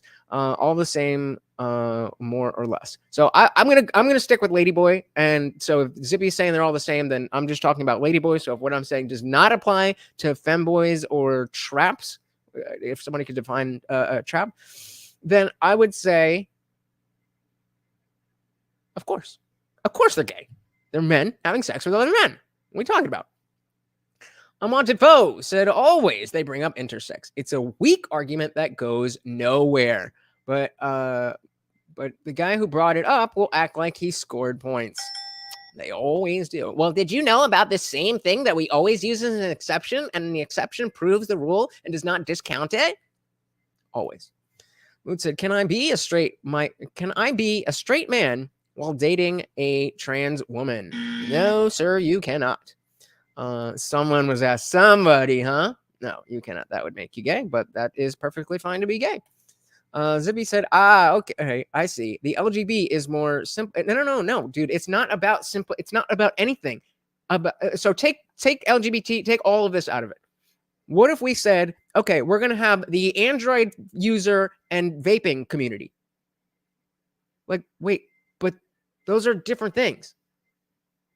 That's not one group. You see what I mean? They're just two different. It's not like the Android and Apple. Okay, they're all people who are on their phones, or the Android group where everybody has some type of. They might not have the exact Samsung, but you know what I mean. I'm just saying LGB is like the phone, and TQIA plus is like the vape. They're just different. Daniel said, in this day and age, if you identify that way, I don't see why not. Zippy the Strange said, a trap, in my opinion, is like a queen, but rather than a domineering queen persona, it's more a shy and girly persona. Okay, but does this have to do? Is it? I'm assuming the implication is that they're gay, or is this just the behavior? I'm learning a lot. I'm learning a lot from you guys. Mood says, but they look and smell like ladies. Gay men don't like ladyboys. that's because they might look like, well, I don't know. The smell is an interesting thing. They've done a lot of experiments on pheromones, and like they've done experiments where a group of men and a group of women will work out for half hour, and they'll change out of clothes, and then they'll put the clothes in a bag. Then you have a separate group of people who are blindfolded, who can't see what the clothes are. They don't touch it. They just go and get a little snifferoo. And consistently, you can see that, number one, if it was somebody that was in the same family, they thought it smelled bad. But, more relevant is that the women were more likely to say that other women, their sweat smelled bad, and men saying other men smelled bad. And even more, that the opposite sex were much more likely to not even think it was a bad smell. That, like, okay, yes, this is sweat and BO, but it's not like, oh man. So definitely, the smell thing definitely matters. I don't know if there's a lot of perfume out there, but ain't changing your pheromones. See, hard disagree on what. You gotta be a little bit more specific. Trap is a guy dressed like a woman trying to get laid by a guy without him knowing. Haram! Gotcha. Well, that is definitely gay. That's super gay. Her name was Tim. It's like the lady way. They don't tell you. Oh, that's terrible. That's horrible. Mood. So they're all discriminated for their sexual orientation and preferences, even though it's all consensual. That's the through line. There absolutely is that through line. But I think society and culture has evolved enough where, despite the fact that there is a through line, like, so then why isn't the lesbian, gay, and black community? They all have sexual, but so yeah, take back that part about the black. But yeah, I agree. It's the sexual orientation and preferences are the through line. But once we get to a certain point, then again, when you have a group looking for a goal, if half of the group has a different goal than the other half of the group, then it's not going to work. And so while, just having, let's say that, this through line that you're talking about is just about not being straight and cisgendered. Okay, that's one thing. And that's the through line there. But when, pride is going on and all this stuff, and now it's way, way, way more acceptable to just be a gay dude, even if you're, flamboyant like our dude up here, than to be trans or bi or whatever. And so the lesbian and gay community is being held back by the problems that they've already overcome, because now they're including other people who haven't yet done that. So I mean, again, all the same to me. I don't have a dog in the race, but if I did, I would certainly want them to be separated. Mood said, I'm gonna be controversial and say, if you're not a bottom, says Mood, not me, you're not gay. No. That's just silly. That's just silly. Dan said, welcome to the group. Most of us are controversial. Yes, you are definitely at home. But yeah, I can't go with that. Like, if you are hard and put your dick into another dude, that's gay. That's what gay means. In any meaningful context, that's what gay means. You're hearing that? Oh, car alarm. Car alarm. I would agree. Moon says, third wave feminism is what split LGBTQ. TERF arguments and gender abolition split the community. I think you are 1,000% right on that. And this is exactly what I mean, that if you are, like, especially if you're a lesbian who does not accept that trans women are women, then you can't be, which I guess you would call, like if you're a lesbian TERF, then you can't be part of the community, especially this community where it's so strict and rigid on what the tenets and beliefs are. You're not allowed to have that. Like, I can't, in the same way that I can't be in the group atheists, if I start believing in God. That's not what that is. That's a different thing now. I may not be a Christian. I may not be, whatever. But if I start believing in a God, then I no longer, by definition, am an atheist. Daniel said, so the pawn shop people owner in Pulp Fiction was gay?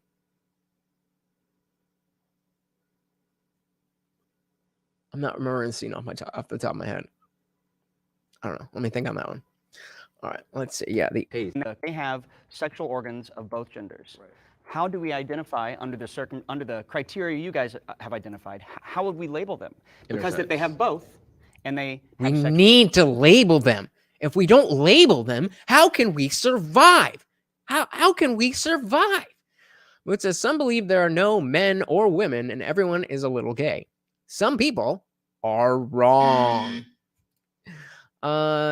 Zippy's gonna go stream a game. Shout out. Thank you so much for hanging out. You have a good one.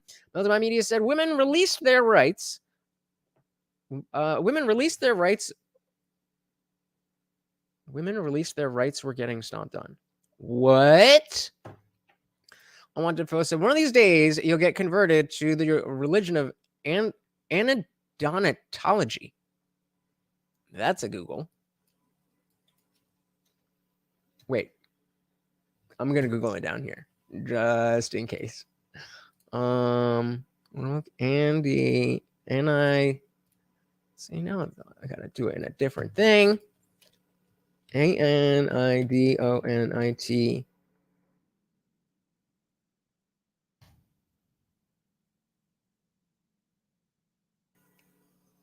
A new religious movement based on the belief that women with curves are divine and should be celebrated. Founded in 2009 by a man named King Adonis I. The religion teaches that women with curves are embodiments of the goodness of the goddess Aphrodite and should be proud of their bodies. Not mad at it. I'm not mad at it. That's for sure. That's for sure. Still not going to be part of any religion at all, but I've seen worse. With only one gender, what are they? It's such a rare case. I'm not but saying it that does don't exist. exist. I don't think the exception makes the rule. Yeah, like there's people. Why do I think you're lying? Why do I think you're lying? Born with 11 I think fingers. as human beings, we like to package things that we can develop a palette for. We like to make things more palatable. We like to establish clear-cut rubrics for what is and what isn't a person. I think that's just the natural human tendency. I wish they would have gone on what Amir was saying about people who have 11 fingers. Like, just because you have some type of birth defect or something doesn't mean that that's how humans are. You could be born without an arm. That doesn't all of a sudden make it inaccurate to say that, that it's inaccurate. Morty, can you chill? Don't pull this out. There we go. I forget what I was saying. Oh, yeah. So just because somebody is born without an arm, that doesn't mean it's now inaccurate to say that humans are born with two arms. That's just not what we're talking about. So, because was there a God? I mean, because not every religion is a theistic one, unless it says that King Adonis is a god. I didn't see anything here about dogma or divinity. I mean, not dogma, divinity. I didn't see anything. I didn't see anything there. You know, you can follow the laws of physics and be an Adonologist or whatever. They said, I'll follow that religion before any of the rest. Yeah, that would be the best one. If you're gonna pick one, pick that. But also, you don't need a religion.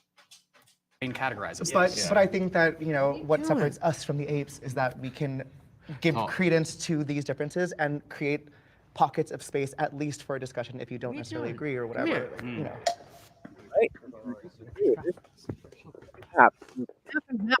I think now we have Daniel says I'm converted. Are you done? Are you done interrupting the show? I have to imagine that the ones who disagree, like what other line of thinking could you have to want to separate those if there is a camaraderie with people within the whole LGBTQIA whatever community. There's that camaraderie. And, you know, as we saw, half of them are like, no, they're part of us. We need to, whatever. Or the opposite way around. Is that what they're going to say? I mean, it's crazy. What are you scratching? I'm doing a show. Go lay down. Thank you, Bubba. Wanted Foe said, seeing a nice big booty can be a divine experience. You could be a follower already without realizing. I know I am.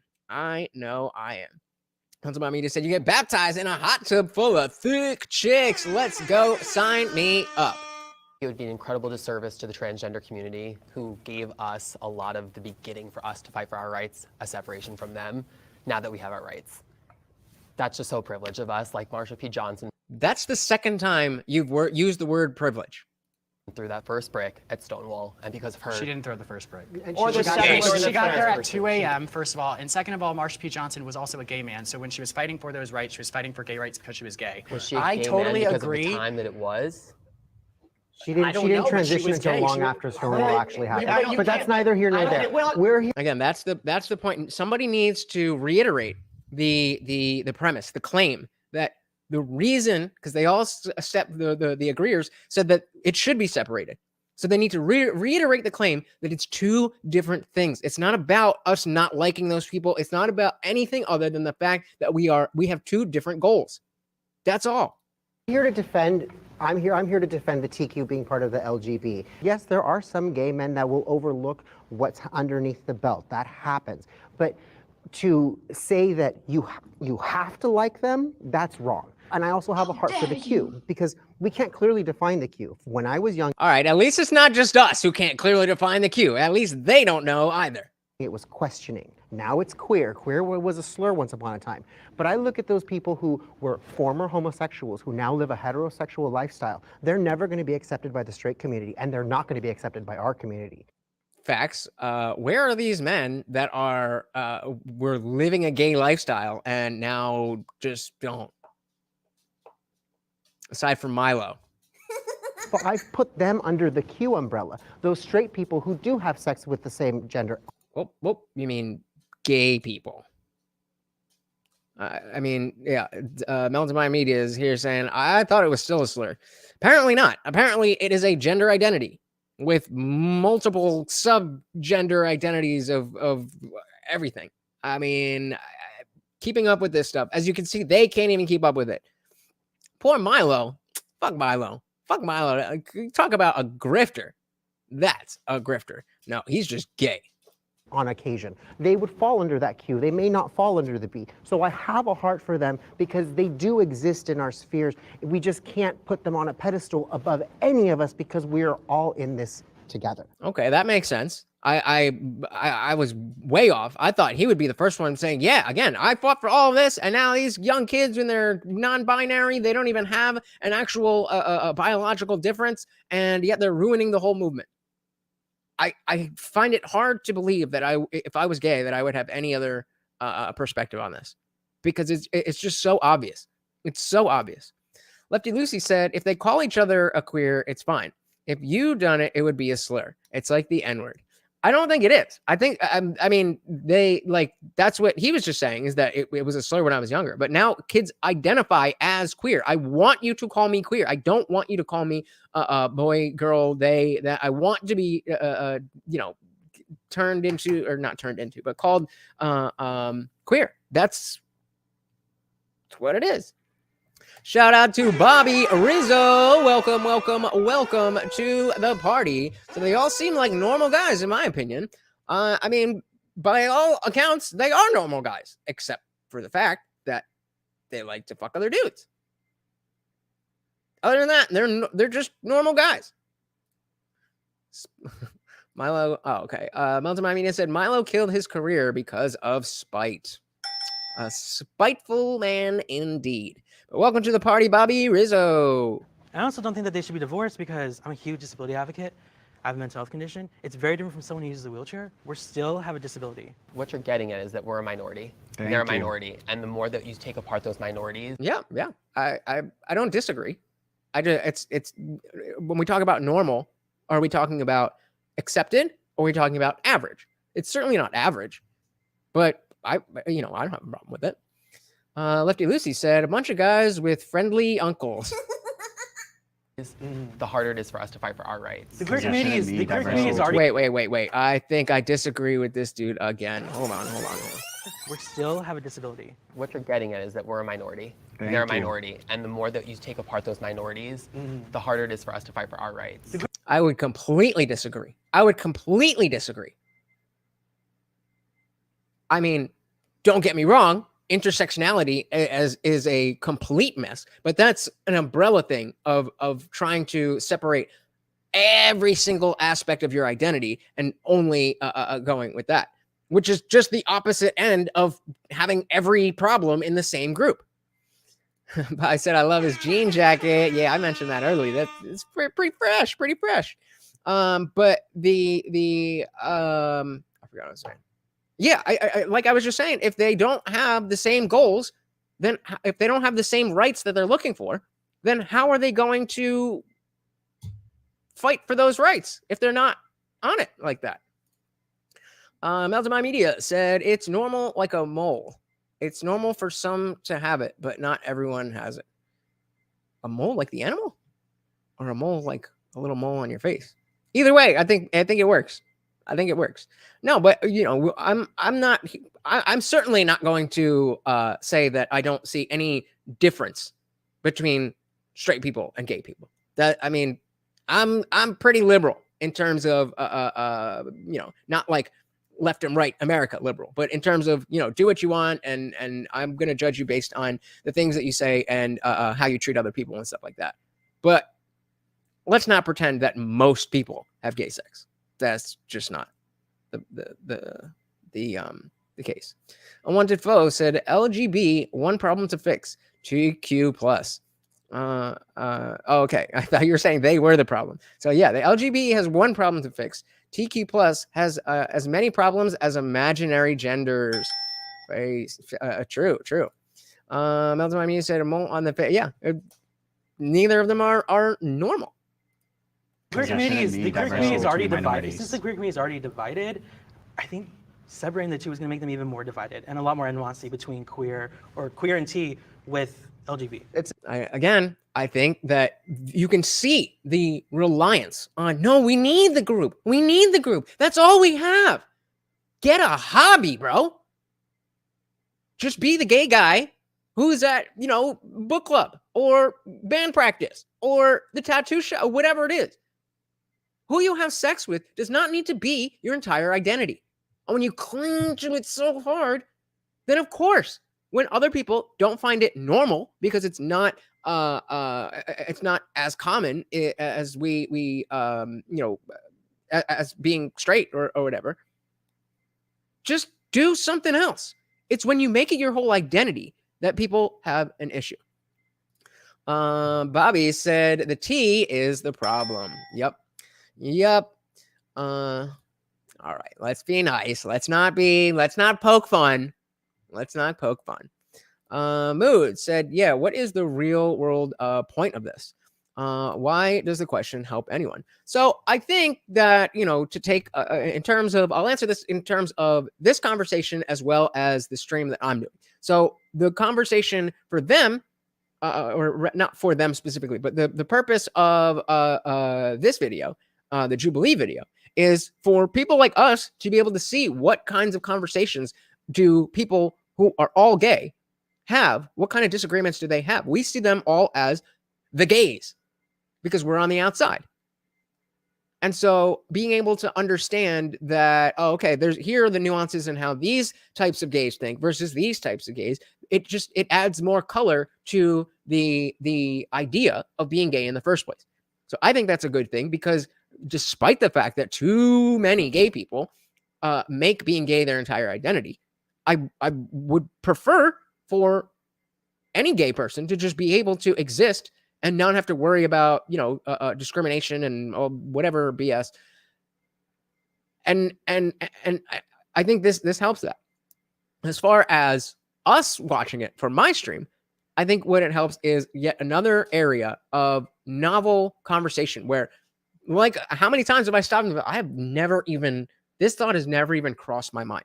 But this is a big conversation. This is a small part of a very big and a very important conversation that's happening in America.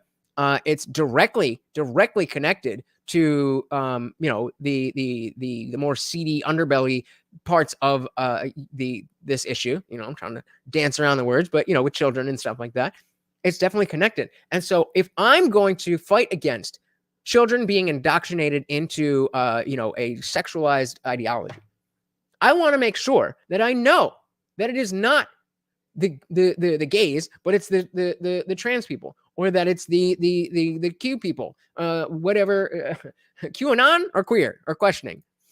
No, yeah, I believe officially it is queer now. So what do we got here?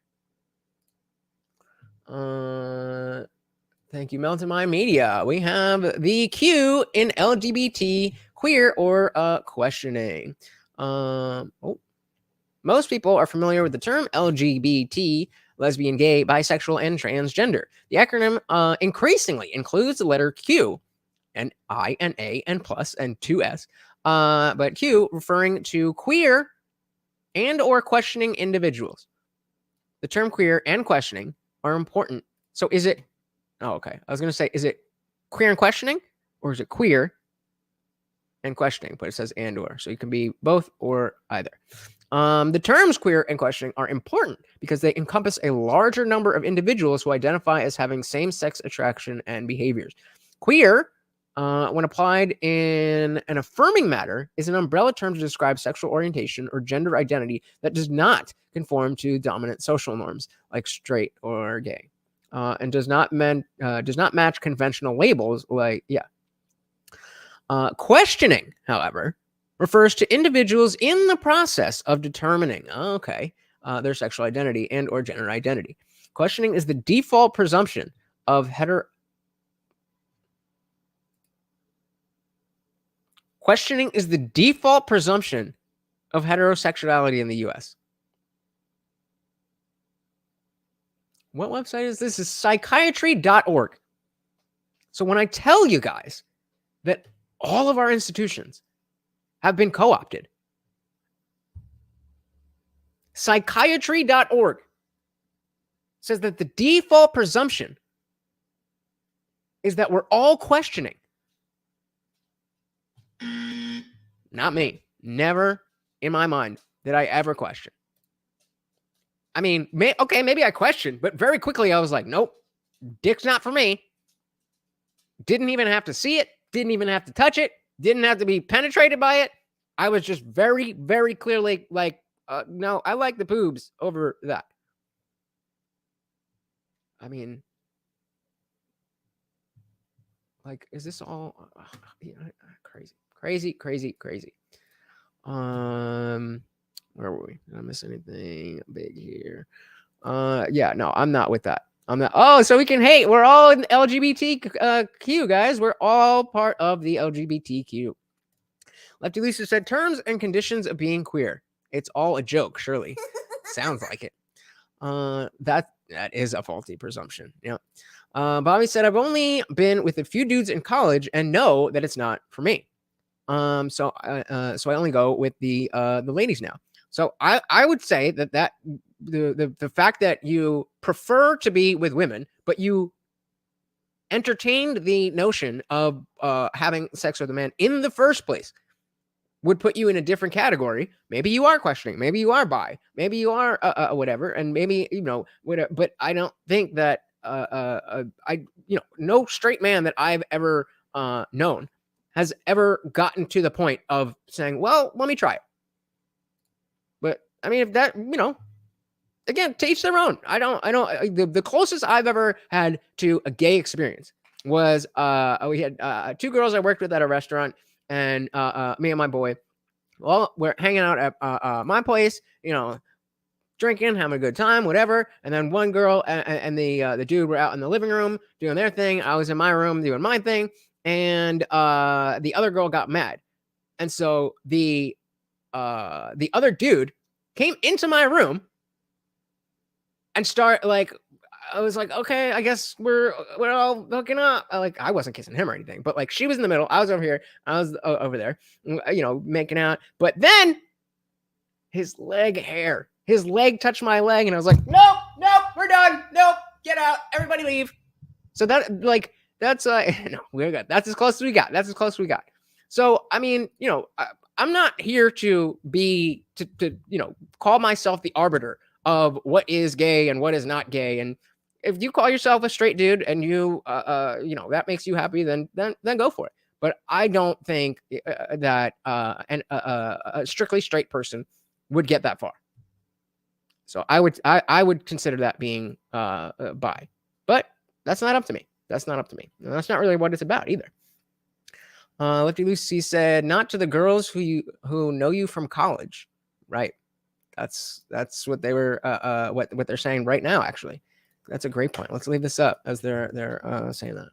The more that you take apart those minorities, divided, I think separating the two is going to make them even more divided, and a lot more animosity between queer and T with LGBT. It's a double-edged sword. Okay, so yeah. Because in one way, it's like, okay, well, we don't want to divide too much because we don't want to lose our united front against. Shit. Hold on.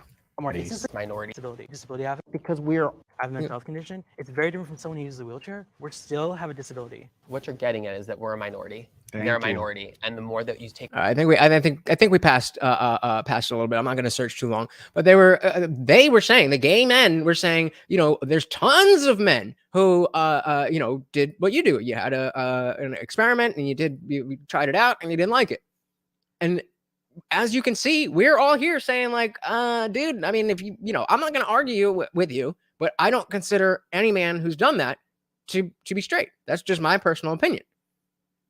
And so they're kind of right in saying you're certainly not gay, but I don't consider you straight.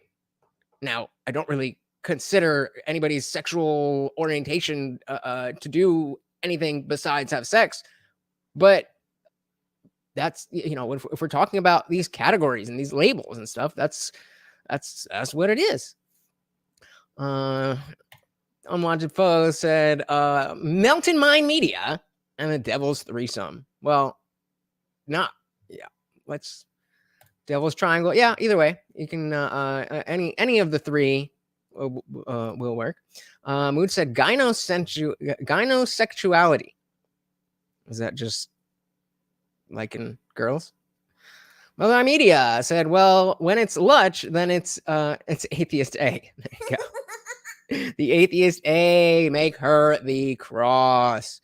Lefty Lucy said, my granddad would call you bent. And yeah, I mean, what's different? Oh, no, I wasn't saying this is a part of that. I'm actually not really sure what this is. So if you'd like to give a definition.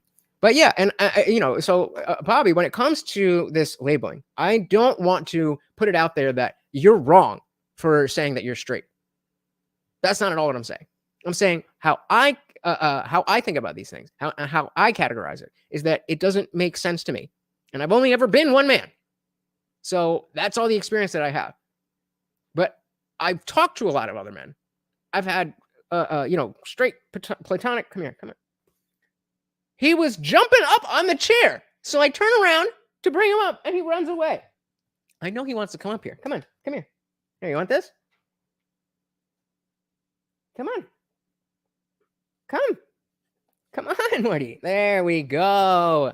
A free one for you guys. But the more important part about all of this than the labels is the laws. And when we're talking about laws, I really don't care at all when it comes to adults. I like I like to stay focused on the values that have give him attention. I did, and he ran away. We can definitely do that. Yeah, it's not so much about the labels. It's about how this stuff is reverberating throughout society. It's about how this stuff is going to affect the larger and darker aspects that are connected to this. It's not the same thing at all to be a predator than and to be gay. Those are different things. But there can be overlap, And the further, you further you go into a lot of this stuff, the easier it is not for there to be more people who are predators, but easier for predation to take place because of the sexualization, the hypersexualization in those communities. The hypersexualization, exactly what we were talking about at the very beginning with Pride. The connection is that this type of sex is okay in public. Then it gets connected down the slippery slope to this type of sex is okay for children. And it's not. Take apart those minorities, the harder it is for us to fight for our rights. The queer community is already divided. Since the queer community is already divided, I think separating the two is going to make them even more divided and a lot more. That would be the point of dividing them, to divide them. What? Nuance between queer and T with LGBT. It's a double-edged sword because in one way it's like, okay, well, we don't want to divide too much because we don't want to lose our united front against heteronormativity or whatever. But then at the same time, if we can't teach the nuances of our various identities to a heteronormative society, then it's like, okay, well, aren't you gay? Aren't you trans? Like it's all the same thing to them. So I think. What did I say? What did I say? It's all the same to us. So I'm watching this through the lens of, okay, how, like I must be, naive at the very least because I'm not a gay dude. So I want to know when we're talking about this stuff, what you guys are thinking, what kind of conversations you guys are having, so that when we get down that slippery slope to the child stuff, then I know I'm not firing at the wrong issues. I'm not firing at the wrong people or anything. And so Mood says, but that isn't consensual. None of it is consensual.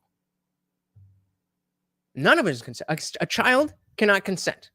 So if your parents bring you to a pride parade, that they have done you wrong, in my personal opinion. You cannot consent to that. So just the notion of introducing this to children at all is the connection. Just like the Catholics. Oh man, that's what I mean. You said no, but the guys going after the kids are still gay. True. Mood says, yeah, most of the people are straight men in quotes. I don't get it. What are we referring to? Daniel said, if sacramental wine is involved, what's consent?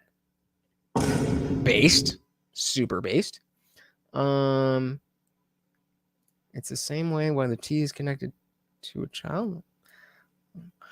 Lefty Lucy said, like all the old guys marching to lower the gay sex age. I didn't see no young boys marching asking for the right to sleep with an old fat man. Bingo. Yeah, there can be predation of young children of either sex by straight people. Nobody is arguing that.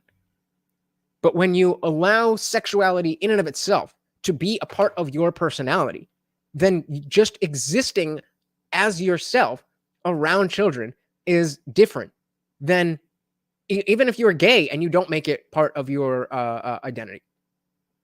So if you're a stripper and you're in your whatever, then I don't want you around children. That doesn't mean I don't ever want you to ever be allowed to be around children. You're going to Dunkin' Donuts in the morning. That's fine. You're in your normal get up, normal clothes. You go and you're doing whatever. There's no sexuality with that.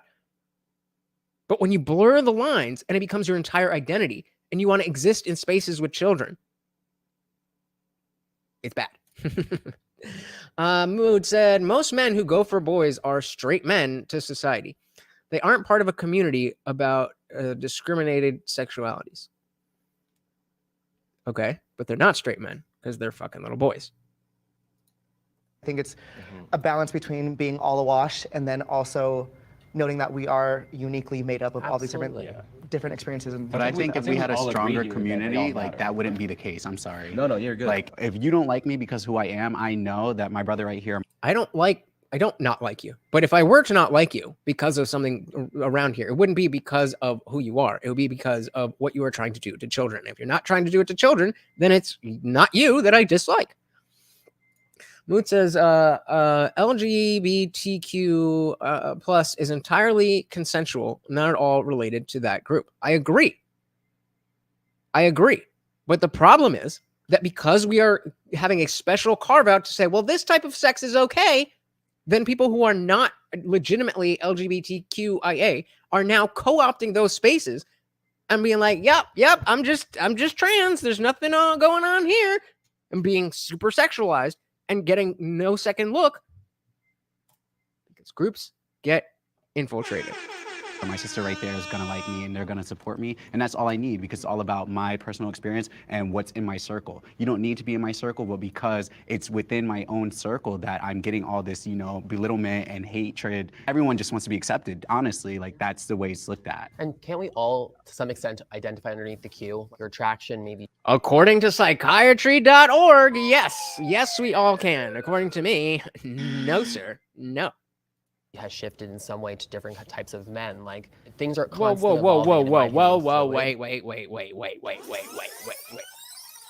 Being attracted to different types of men, but also being attracted to men, is not the same thing as being attracted to men and then being attracted to women or vice versa. Those are two very, very, very different things. There was a time when I was in high school and I loved the scene girl look with the super blacked out makeup and the teased hair, and I'm not into that anymore because I'm not 15, but I still like women. So that's not what we're talking about. Mood says not as much as the label straight or religious. That was my point. So, yeah, I mean, yeah, you're definitely not going to get any arguments from me about how people abuse the other special privileges that we give to religion to also, become predators. I'm right there with you on that one. I am the biggest atheist you will ever meet. He's queer, but also queer. What? Super queer? Queer squared? So to kind of force ourselves even into the LGB is to sit within the binary that doesn't help any of us anyways.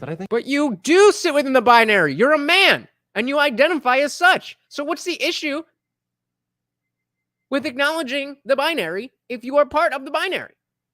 And this is exactly what I mean. Now, specifically gay rights for men and women who want to have sex with the opposite, the same sex. Those people are now getting caught up in, well, I gotta with trans issues. Like, that shouldn't be your issue. Just go home and do what you're gonna do. You've already won the freedom to be normal and gay at the same time.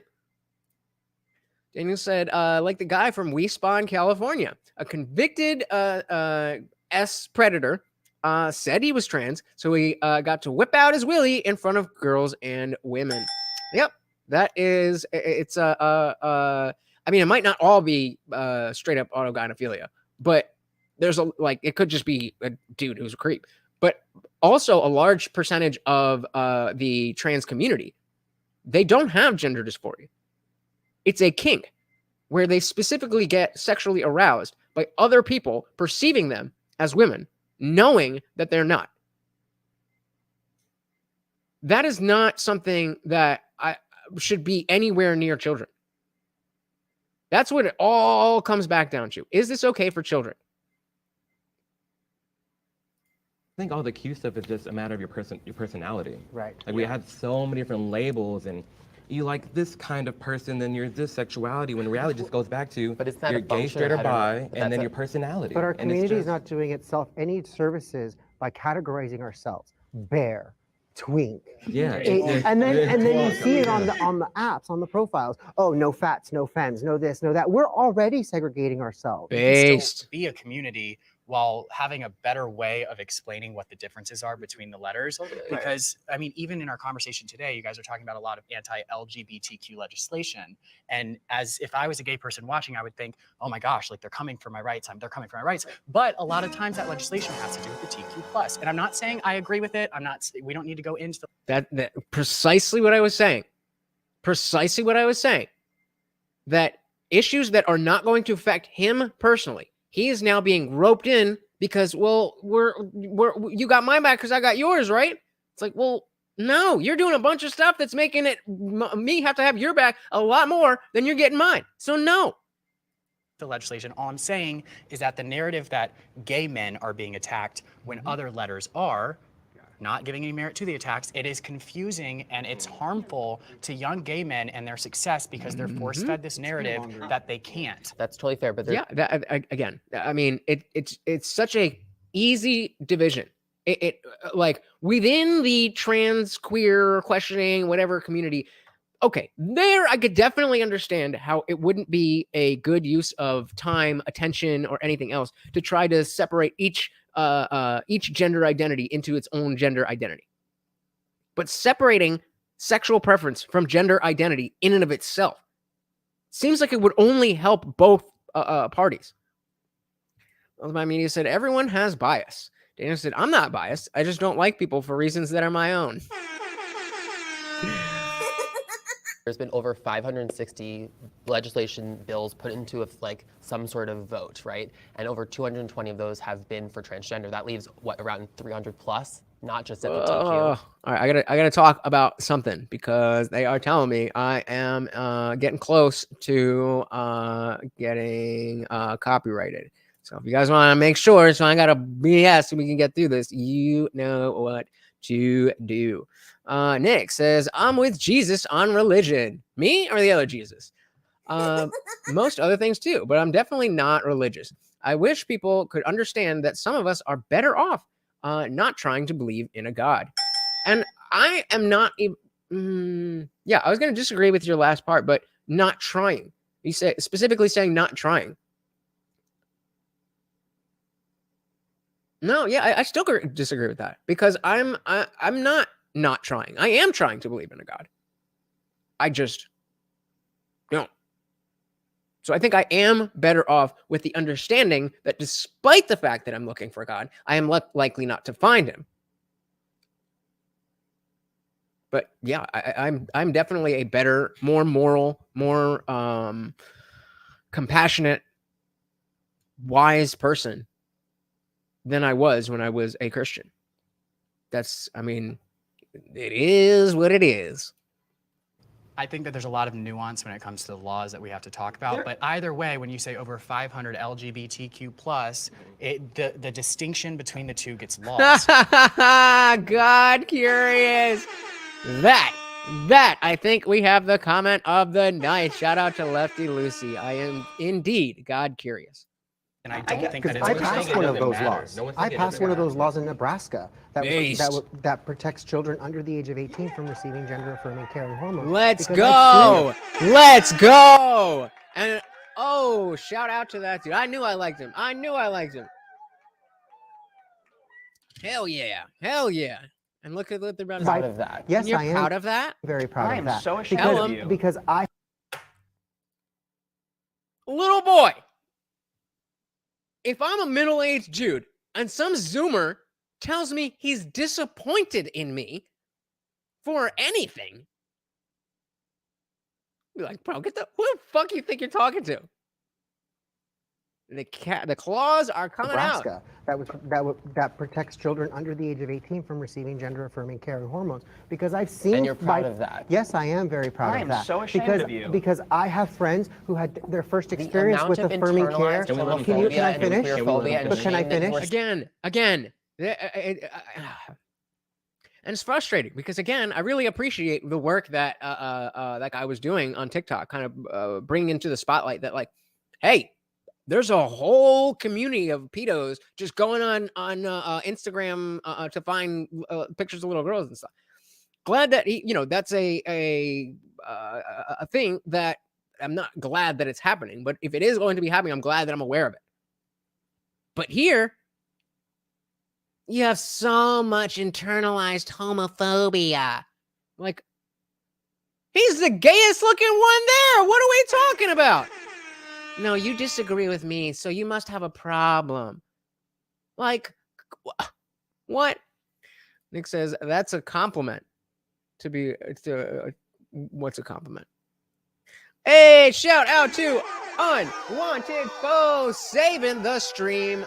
letting us keep riding. And of course, Morty pops up. Oh, hold on. Get you the full view. Oh my God, it's everywhere.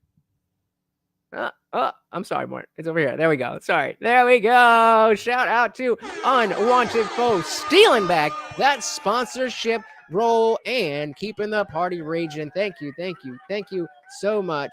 Unwanted Foe says a treat bake is necessary indeed, not just for Morty, but for the copyright. So thank you very much, sir.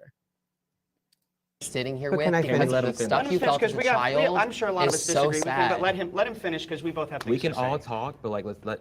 Because other when I finish. passed this legislation that you say targets LGBT people, I sat next to a young girl who her first experience with this type of care was a double mastectomy at 15. She's now 19, doesn't And she hates herself because she was 15 and she didn't know any better. Never heard a story like this before. know How if she'll be common able is to. that? It's It's actually not. very common because How common? It's not common yet. What have I been saying? Ever since we first watched What is a Woman? And I think the name was Scott. Person was Scott. I don't even remember what their actual sex was, but Scott. And was saying that the average is 7 to 10 years to find that from the peak. So let's not 7 to 10 years from day one, we decide I'm going to socially transition. I'm going to wear girl clothes today. But from the time that peak stops re-peaking, you know, like the first time you put on something you posted to your TikTok, and you're like, oh wow, you look great. Then you do some more, and, oh my goodness, and so you're going on a high, and so 7 to 10 years of when that starts plateauing, and you're just like, all right, yeah, you're trans. We don't care. We've known about this for a year, and there's a million other trans kids turning trans right now. So we're worried about them now. We don't care about that. 7 to 10 years, you are more likely to see self-deletion or detransition than a happy person. 7 to 10 years. Right about 10 years ago that all this really started coming up. So again, when they talk about numbers, you have to remember that they are trying to push this. So he's saying, how common? I want a number. How common? That's irrelevant, because whatever the number is, you are pushing for it to be increased exponentially. You are looking for it to be increased exponentially. So even if it's 1, by next year, it's going to be 5, and then 10, and then 50. So it doesn't matter. young girl who her first experience with this type of care was a double mastectomy at 15. She's now 19, doesn't And know how if she'll be common able is to. that? It's It's actually not. very common because. How common? I want a number. How Can I common? finish? How common? Can I This finish? is, you though? passed You're the law. asking me a question in the middle You of my passed a statement. law. You You're passed a law that affects so many kids from feeling like Yes, I themselves. did. You mad, bro? Transgender I'm proud kids. of my law.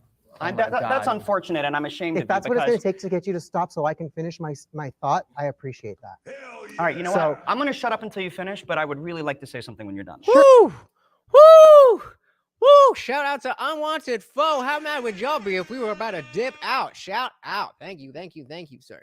Lefty Lucy said not wanting children to be chemically castrated could only get that reaction in a room full of pervs or people who are brainwashed to think that not wanting children to be chemically castrated is a bad thing. Dogma will do this. Dogma.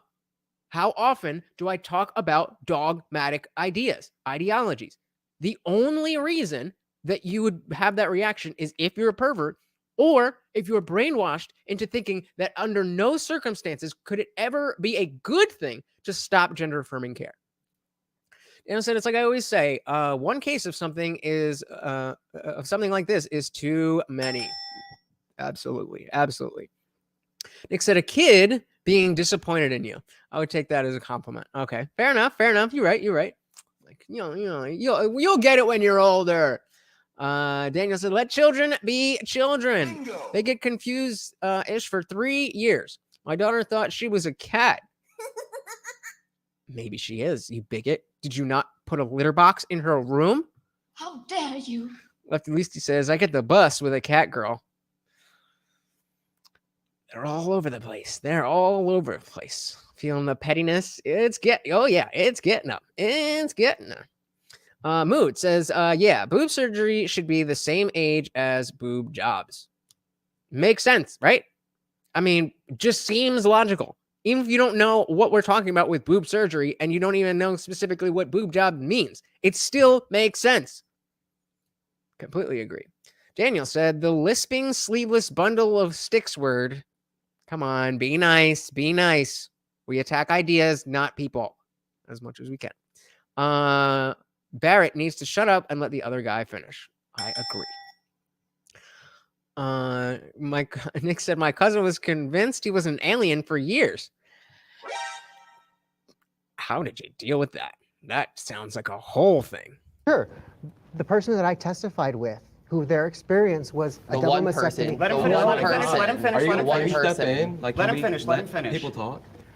Okay, that one person was one person in Nebraska, but I know a plethora of What other state do you live in? people. Hold on, let him finish. Let I him know finish. a plethora of other people in other states The all over this generalizations country are so easy. I who know a are plethora of feeling- people all over the who- country. Can we not do this? Like, what is the So the fact that you have this is where the brainwashing comes in, and this is how you can tell the difference between a person who's a perv or a person who's brainwashed here, because the person who's a perv is going to know that disagreeing with this guy, disagreeing with the law that he passed, would be socially unacceptable. That of course you're trying to protect children. Good thing, end of story. But the emotional reaction he's having tells me that number one, he is that far gone that he can't even, like, physically, not like he's not willing to, but he can't even hear it. He can't even let it get into his brain because there's the cognitive dissonance. No, gender affirming care good, gender affirming care good. I was told gender affirming care good. And the fact that he's willing to behave like this shows me that this isn't something that he's ashamed of as you know, being some pervert. This is somebody who feels that they are on the right side of history. And bold strategy cotton. Let's see if it works out for him. Nope. You just try to speak Martian. Fair enough. Can we let him talk? That's just hold on, we got a bunch more. Sorry, I didn't want to skip guys. Said Nick, I'm convinced you're an alien. Oh man. Unwanted foe said only the liberals are allowed to generalize. Of course, they're better than us, so they get to do things that we're not. All right, fair enough. You didn't see that memo. My Mood says, but who is arguing in favor of a 15-year-old? I've never heard that. And hormone blockers aren't chemical castration. I mean, they're not Lupron, but they do cause irreversible damage. So, you know, or can cause irreversible damage. Daniel says, to be honest, I don't think I hear a difference between his name and what I said earlier. Now I gotta read all your shit before I pull it up, bro. Yeah, just call him Jean Jacket. What evidence do you have against gender affirming care? The evidence that all the Nordic countries have used to pull it. I don't have studies off the top of my head, but there's a reason that these super progressive countries, specifically with their healthcare, have stopped doing this. And then we can also talk. One number I do have is, well, I guess it's not a number. I think it's, I want to say 60. It's at least 60, but it's probably higher. Desistance rates, not detransition, but desistance. So the idea that if you don't give a kid puberty blockers and you just let them, you know, develop naturally, that most of them, and again, I don't have the number off the top of my head, but it's at least 60, probably higher, will eventually grow out of it. And they become either, you know, gay cisgender people, or they just be straight cisgender people. And are we going to look this up? Okay, let's do it. Desistance rates in children. Let's just start there. So segm.org. Does that work for you? From May 2022, early social gender transition in children is associated with high rates of transgender identity in early adolescence. I don't know if this is exactly what we want. Oh, there's some detrans. No, I don't want to detrans. Let's see. Nope, not that one.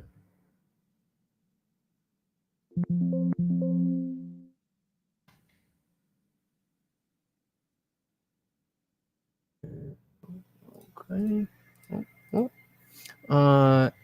So the authors are correct in their observation that children in their study who underwent early social transition appear to be persisting in their transgender identity at very high rates.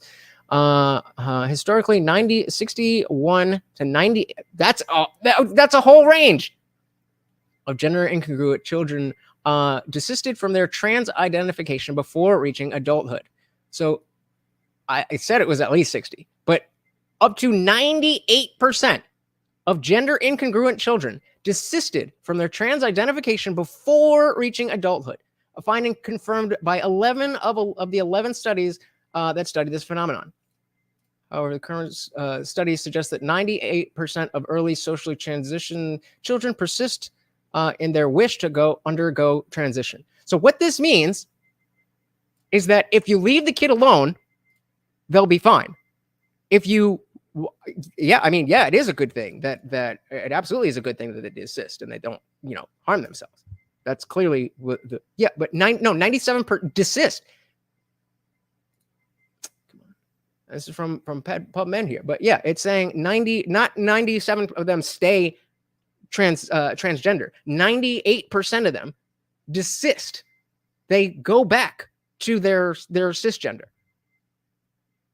And this is just the first thing that I Googled. So, I mean, this idea that it's so harmful to children. The fact is, if you are a child who is having trouble with puberty, then you are in the 100th percentile of children who have trouble with puberty. But the moment you even socially transition your child, you are now shifting them into a category where the self-deletion rate is higher than the survival rate. So in my opinion, it is completely immoral to transition a child because statistically, they will either desist or go far enough where they have to detransition. If not, delete themselves. Not all, but it is a fad, and too many people are going along with it. While there may be a very small number. Peter Boghossian said he thinks it's 0, but I'm not necessarily with that. I don't have anything to argue. I'm sure there are some people who have gender dysphoria, but most of it is AGP. Most of it is social contagion. It's not real. It's not what they want you to think it is. All right, let's go back. I forget where. Of other people in other states all over this country. Are so easy. I know plethora of people all over the country. Can we not do this? Like, what is? Can we not do this? I'm too mad about things, and somebody's disagreeing with me. And we already know that gender affirmation is good, and he just passed a law, so I can't even be held responsible for my behavior right now. Can we let him talk? Let's just You're pause. gonna get time to talk. I don't appreciate okay. that. I'm furious. I don't appreciate that you actually did something to help our country.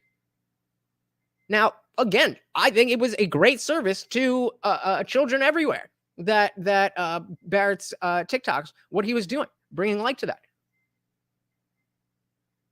But this ain't it, bro. I don't know what you think you're accomplishing here, but it's not happening. But here's let the him deal. finish.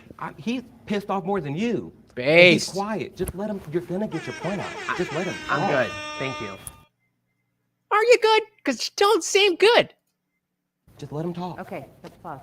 You say how many people? You say it's a small subset. But for the people who it affects them for the rest of their lives. That's a huge point. That's a huge point. So you definitely want to look at like persistence, stuff like that on a macro scale. But at the end of the day, each individual person, this is their whole life. So the statistics go out the window when it comes to, if I were a person who was looking to transition, the statistics don't matter if I really am that person with gender dysphoria. I'm not denying that is a real thing. I'm not saying that we shouldn't have space in our society for people like that. I'm just saying that specifically when it comes to transitioning, that is something that should be for adults, because it is not something that children should or can accurately tell their own future. Daniel says, actually, brother, I believe the self-deletion rate and the survival rate are about the same, with and without affirmation. Please double check. So let's see. Okay.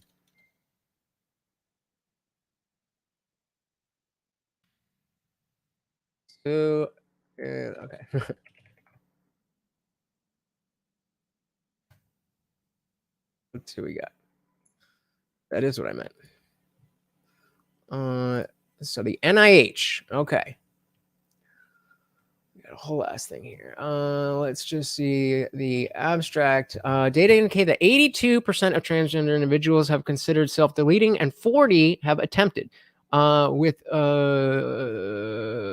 that highest amongst transgender youth.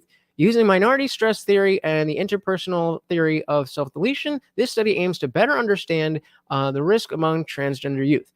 The present study examines the influence of intervenable risk factors, interpersonal and environmental microaggressions, internalized self-stigma, and adverse childhood experiences, or ACEs, and protective factors, school belonging, family support. So a bunch of different stuff. Let's see. They had 300 kids.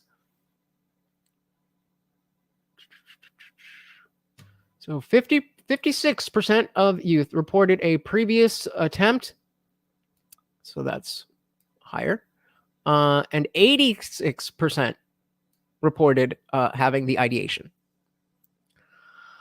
Regressions in both lifetime attempts were significant. Interpersonal, so, and then they're just going to the different factors. But yeah, so we're talking about 56 and 86%. This is, I mean, the whole argument from the other side. That screen is so. I have lights in my face, but just trying to read off a normal screen made my eyes tear. Crying.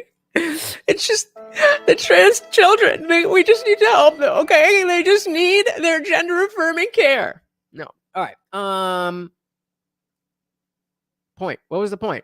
What the hell was I talking about? The point being, if you even socially transition your child, you are now putting them into this group. You are now putting them into this group. And of course, what I just said about, the individual and statistics not mattering for an individual if something is happening to them. Like if you're a trans person, if you have gender dysphoria, it doesn't matter to you how many other people have gender dysphoria. You have gender dysphoria. But if you don't, and it's just kind of a thing that people do, and you're already dealing with other issues, particularly autism, which is another huge comorbidity of gender dysphoria. There's a lot more to it than we just want them to feel good. No, you good. Yeah, you cook it up, bro. Daniel said, I do my best to avoid the spicy words. However, I also know I drink while I watch these streams. Shout out to the drinkers. Yummy. All right, let's get back into it. But yeah, absolutely. Say it's a small subset, but for the people who it affects them for the rest of their lives. A decision they made as a child will affect them for the rest of their lives. This person will never feel their Take a deep breath, sensation on their Barrett. chest. They don't know if they're going to ever be able to have a child, and they know they will never be able to breastfeed. They will never be a woman in the regular senses. And Regular? What do you mean regular? We're all regular. Normal is regular, and we normalize the normalization of regular and be regular. I was waiting for that one. Excuse me. Mood says the study quoted earlier in that editorial did find 94%, and they quoted an unpublished paper as evidence.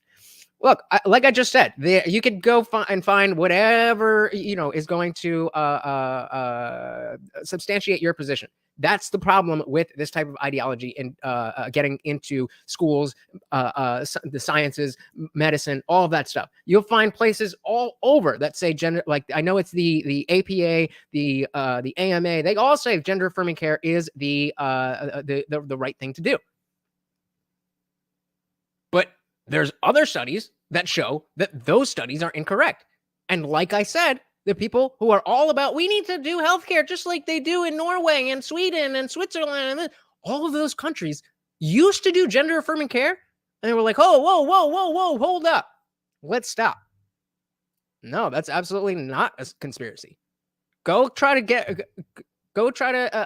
get gender affirming care in Sweden. I mean, more and more, because we're conditioning our young people to say, hey, this is okay, this is okay. You can make these decisions. As a senior in this community, I have to say, wait a second, you guys are kids. Wait till you have your whole lives. Let's talk about this. Honestly, shame on you for not... Again with the shame on you. Again with the shame on you. This guy. And again, I'm with Lefty Lucy. Stats don't matter. Drugging kids ain't cool, period. Bingo. They cannot consent. The same way that they cannot consent to drink alcohol or smoke weed or do heroin. They can't consent to any of those things either, nor should they be able to. But man, this kid's this kid, it seems like he is on some kind of drugs. How dare you? I'm so ashamed of you. Let's talk about this. Honestly, shame on you for not going after the actual facts. I realize your anecdotal experiences move you, and I respect and Notice the condescension. We're all here having this conversation. There's studies of this and that on both sides of the issue that say gender affirming care, good, and say gender affirming care, bad. So for you to act like you know better, just because it's what you think, then like, who are you? Why are we listening to you? appreciate that. But let's be perfectly clear. The most permanent thing a kid can go through is puberty. Yes, but that's, well, what about birth? I would say birth is bigger than puberty.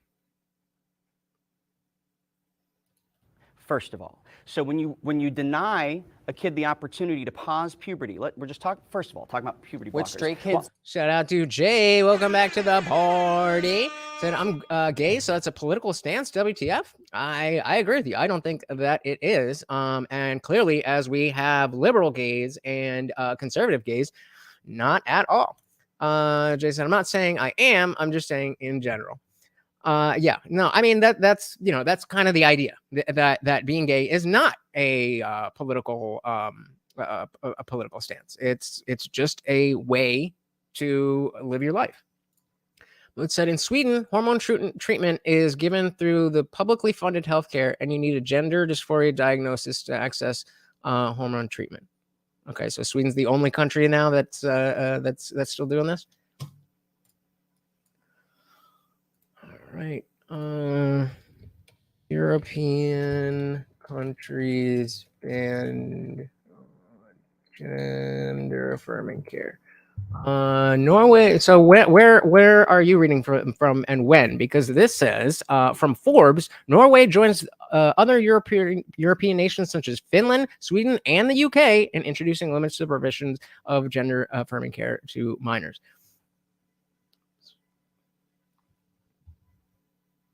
I did say Sweden. Sweden right there. Sweden. Sweden.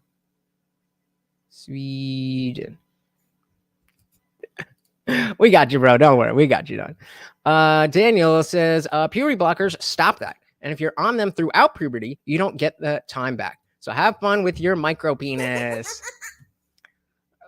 I mean, yeah, we're not going to do a whole study. It's okay if you disagree with my stance on gender affirming care. That's totally fine. We can, you know, we don't have to agree on every little thing, but you know, we're that's not really the show we're doing right now. But I'm happy to have a debate on this if you want. I mean, I'm more than happy to talk about this stuff. But you know, we're just doing a little something slightly different, related but different. A kid can go through is puberty, first of all. So when you deny a kid the opportunity to pause puberty, we're just talking first of all talking about puberty blockers. Which straight kids do all the time. All the time. All the time. Yes, since the 80s, kids have been prescribed puberty blockers for a variety of reasons. Put a 1 in the chat if you know anybody who was prescribed puberty blockers as a child. And the law you passed prevents that. So you steal from kids who would like to be able to pause the ability to. I don't care what kids would like to do if it's going to cause them irreversible damage. If it's going to prevent them from living a normal, happy life, then I don't care what the kid likes. Kids also like soda and candy and sugar. But you're not going to let them eat candy and soda for breakfast and lunch and dinner every day. So what are we talking about? It's not about what the kid wants. Yeah, you know, I know that you, okay, I'm not even, whatever. Okay, so Melty's joking, and so we have one person who knows of this. So, okay, it happens, but, you know. Oh, you're not joking. I don't even remember. What was the question I asked? Oh, yeah. That's okay. That's what I meant. The kids who are not transitioning on puberty blockers. My apologies. So put a 1 in the chat again, because I misspoke. So if they were talking about straight kids who are not, you know, looking for gender affirming care on puberty blockers, I know that is a thing that can happen. I don't even really know what the diagnosis would be, but it's not because I feel like I don't want to go through puberty. That was my point. Amanjafo said, never even heard of puberty blockers until I was an adult, which is how it should be for every kid. I agree. Jay said, kids also say they want to be a superhero. Does that mean you let them be a vigilante? Of course not, because it doesn't matter what children want if it's going to hurt them. No phone for you. That's what I'm asking about. I just asked that. How many on cisgender children, how many of you know a cisgender child who is not going through a transition, who's been prescribed puberty blockers? I've never heard of that. I know that it has happened, but I'm saying anecdotally, I have never heard of that. Nick said, Jazz Jennings' therapist said that she had worked on over 3,000 trans kids, and her experience was that 99% plus would realize they're gay before they reach 18. Her experience was the rest self-deleted. And I don't know if you've seen anything about Jazz Jennings lately, but not a very happy person. Not a great poster child. No, I'm not saying. No. I'm not saying. So listen, they were just saying. 80s, kids have been prescribed puberty blockers for a variety of reasons, and the law you passed prevents that. So you steal from kids who would like to be able to pause the ability to further. When you deny a kid the opportunity to pause puberty, we're just talking about puberty blockers. Which straight kids do all the time. All the time. So that's what I was talking about. All the time. And so that's what I'm saying. Does anybody know for a straight cisgender child, have they been, do you, in your anecdotal experience, have you ever heard of somebody getting that? Daniel said, my child wants fucking Oreos every morning. No, she gets eggs and bacon, pancakes, sausage. Hey, that's a great meal, bro. I wish I had somebody to cook that for me. Damn. Jay said, I'm not transphobic, but I don't want my children being subjected to that at a young age. Being transphobic has nothing to do with that. And I hate that they've made you feel like you have to say that. How, like the fact that you would feel as if you are guilty of something for simply looking out for children. That's sad. That's sad. I don't think that's right. What we got here from PS, the Provincial Health Services Authority. Puberty blockers for you. Let me go here.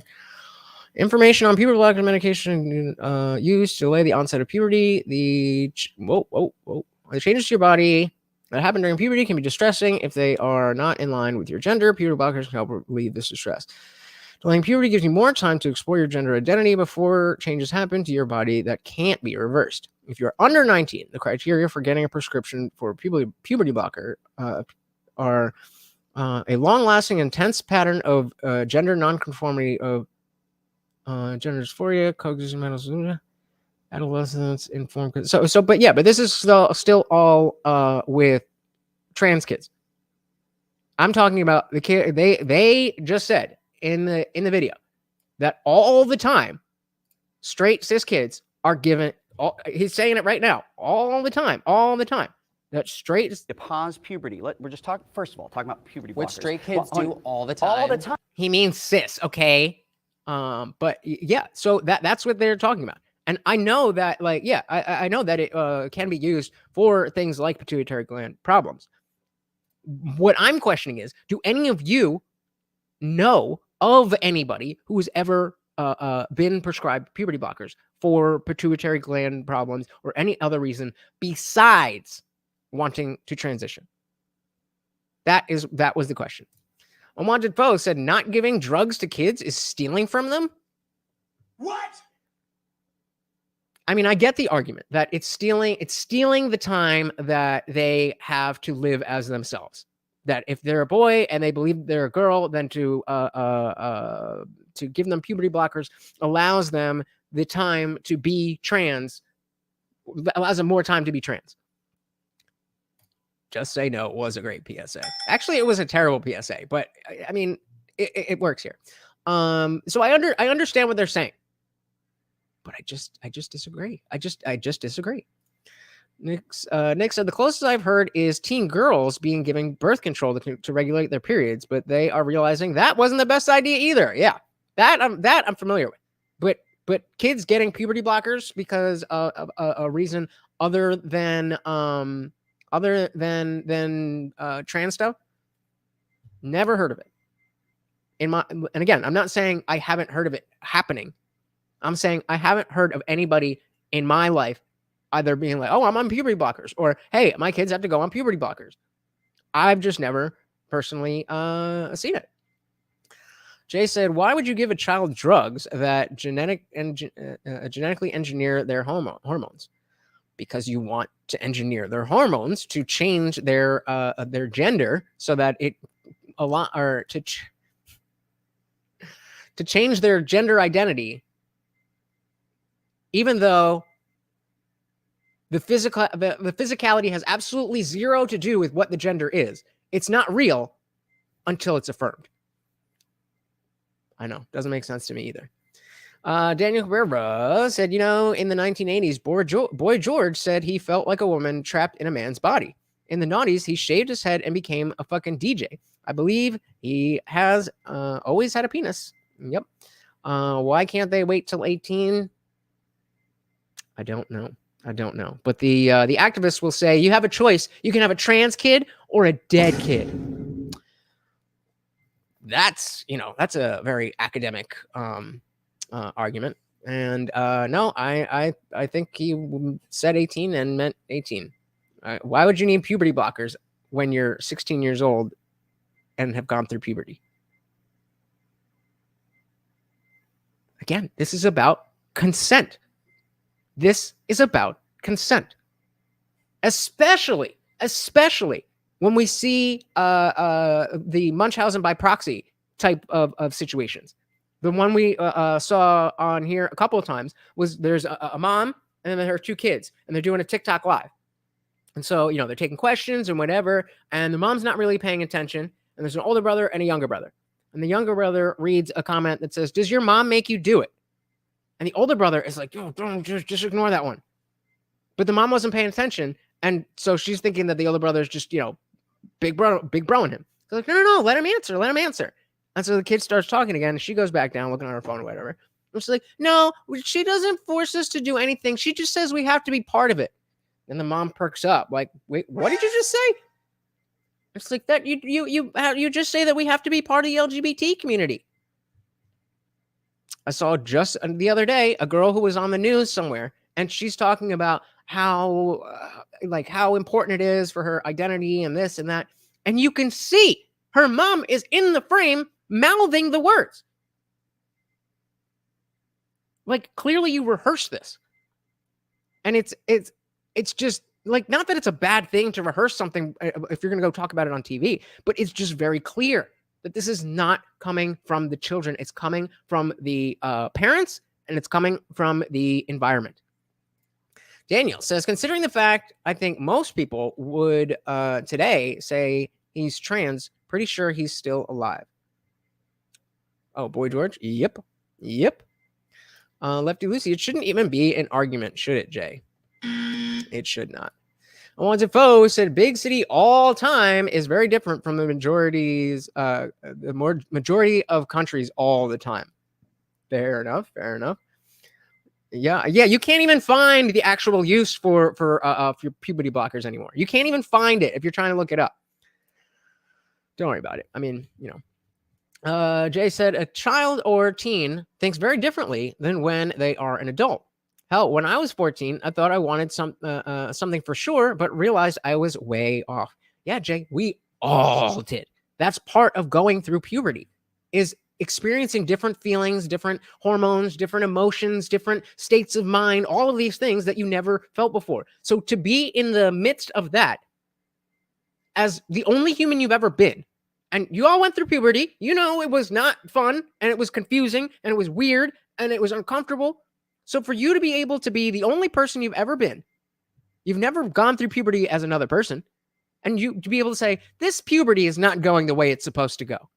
What? How could you possibly know that? Does anyone know anyone who has detransitioned?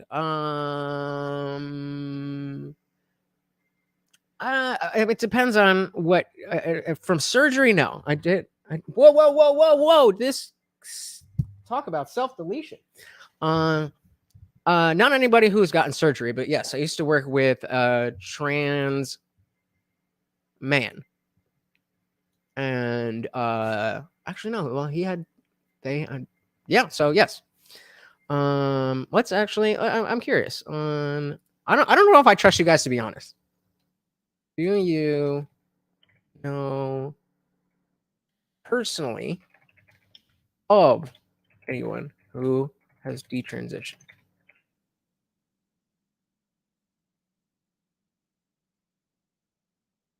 So there's two keywords there: personally and know of. So it means that you personally know who this person is, but you don't have to know them. They don't have to be a friend. They could be a neighbor that you've never spoken to.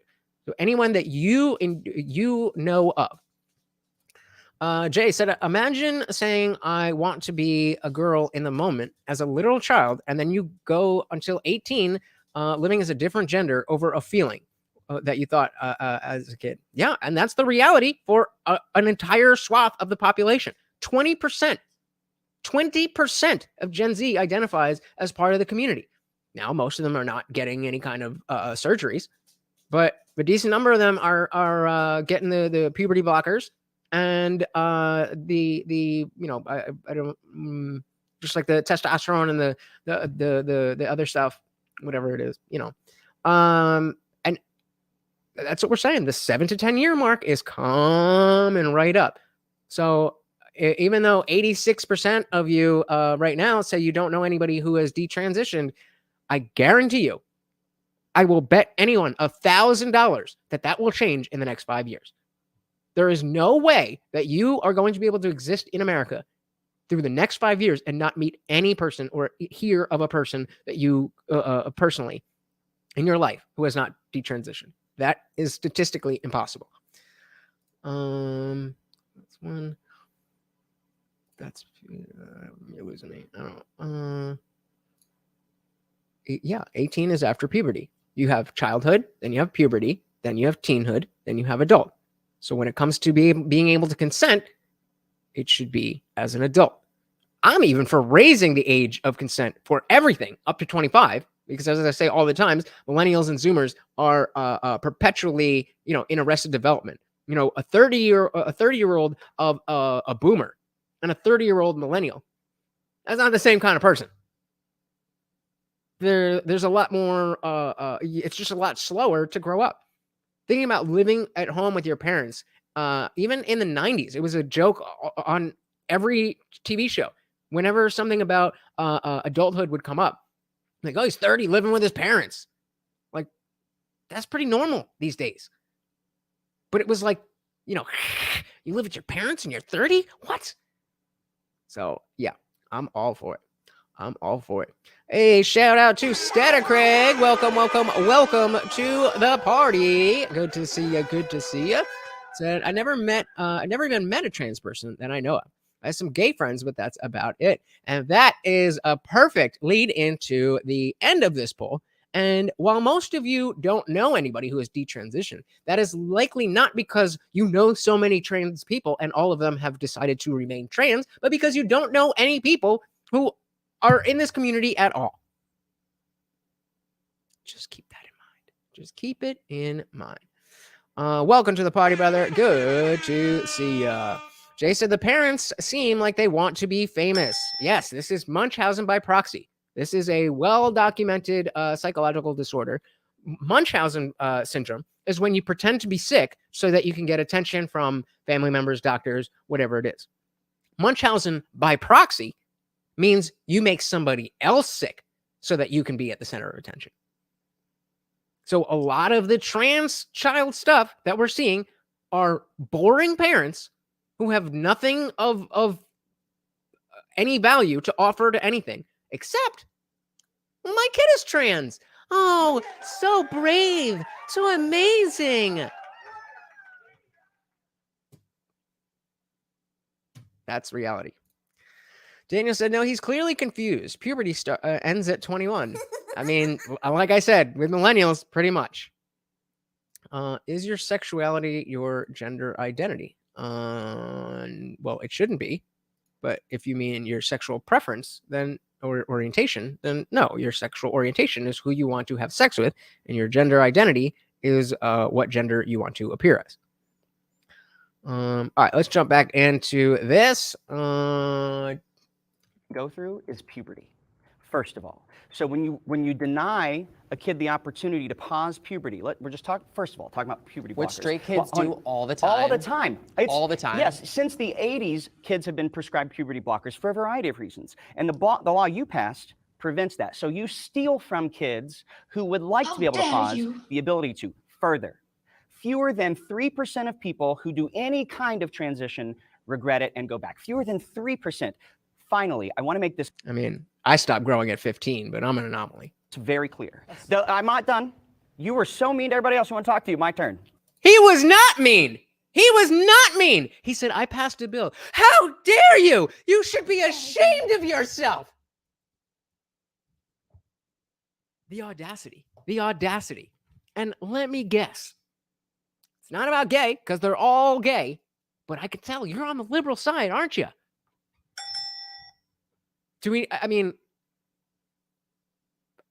Yep. Projection drink. Good call, unwanted foe. Good call. Sorry. Who do any kind of transition, regret it, and go back. Fewer than 3%. Finally, I want to make this very clear. I'm not done. You were so mean to everybody else who want to talk to you. My turn. Sassy. There has been really robust standards of care laid out. Maybe another neighbor that you know knows them. Out by all the leading medical associations that has been in existence for a long time, that is science-based. That are now co-opted by a political ideology. about guidelines for these things. But to be clear, the guidelines are very specific about this is supposed to be the parent's decision with their kid, with their medical provider. What was the key word there? Did anybody hear it? Did anybody hear it in the last sentence? What was the key word that makes what he said not false, but missing the entire point? See if anyone will get it. I'm gonna go back. See if you can hear it. Guide medical associations that has been in existence for a long time, that is science-based, about guidelines for these things. But to be clear, the guidelines are very specific about this is supposed to be the parent's decision with their kid, with their medical provider. What you did was rob all those families of choices. Your opinion, because you believe you know better than science, you know better than parents. Oh my God. Oh, no, it was supposed to. Things aren't always as they're supposed to be. Guidelines are very based about guidelines for these things. But to be clear, the guidelines are very specific. They're very specific. Oh, click the wrong one. They're very specific. What are they specific about? This is supposed to. Oh, it's supposed to be a parent's decision with their kid. That's what it's supposed to be. Is it though? Is it though? Maybe sometimes, but again, that child is not prepared to make that kind of decision. So I mean, come on. Go here. Lefty Lisa said, I'll go with 25. So why are we drugging kids then? Like stealing hormone blockers from a baby. I am barely taller than a yardstick. That story about a 15-year-old was made up. What story about a 15-year-old? The one that he was talking about? How do you know? Why would we call him a racist? Did he say anything racist?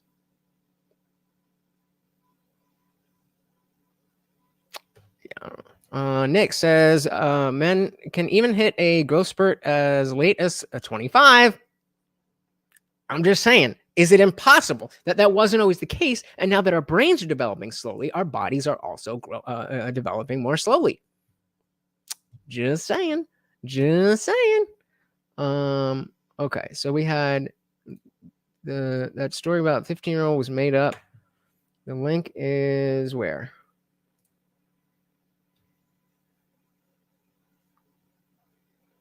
Oh, I thought you said you sent one. My bad.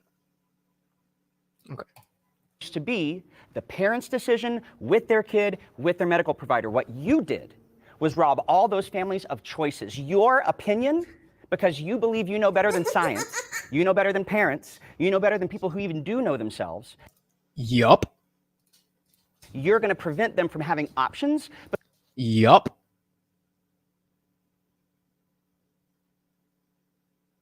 I do know better than children. I do know that scientists, teachers, doctors, and all the types of people have been infiltrated. And there are many doctors, many scientists, many teachers who can see what's going on and are not part of it. So yes. Because you personally have a problem with something that a couple of people and some other people you're aware of knew, none like of them are something within statistically himself. significant. Well, a problem with what though? Problem with what? Well, I mean, what we're reacting to, it's very important what the problem is though. If we're talking about ruining child's lives and opening the door for children to consent, then yes, that is very significant. Maybe you've got dozens of people you know of, hundreds. That's a teeny tiny little sliver. You will never know or know of all of these people, and yet you've decided for them, and shame on you for it. I think we all can agree, though, that even though he's passed legislation, over 18, you don't care what they do. I don't care what they do. Facts. You're just more so protecting the kids. He's protecting that kids are he doesn't going have. Yup. He's protecting the kids he doesn't have. Okay, so because we don't have kids, then we shouldn't try to save children. I get it now. He's protecting kids he doesn't have. How dare you? Sounds very virtuous to me. What they do.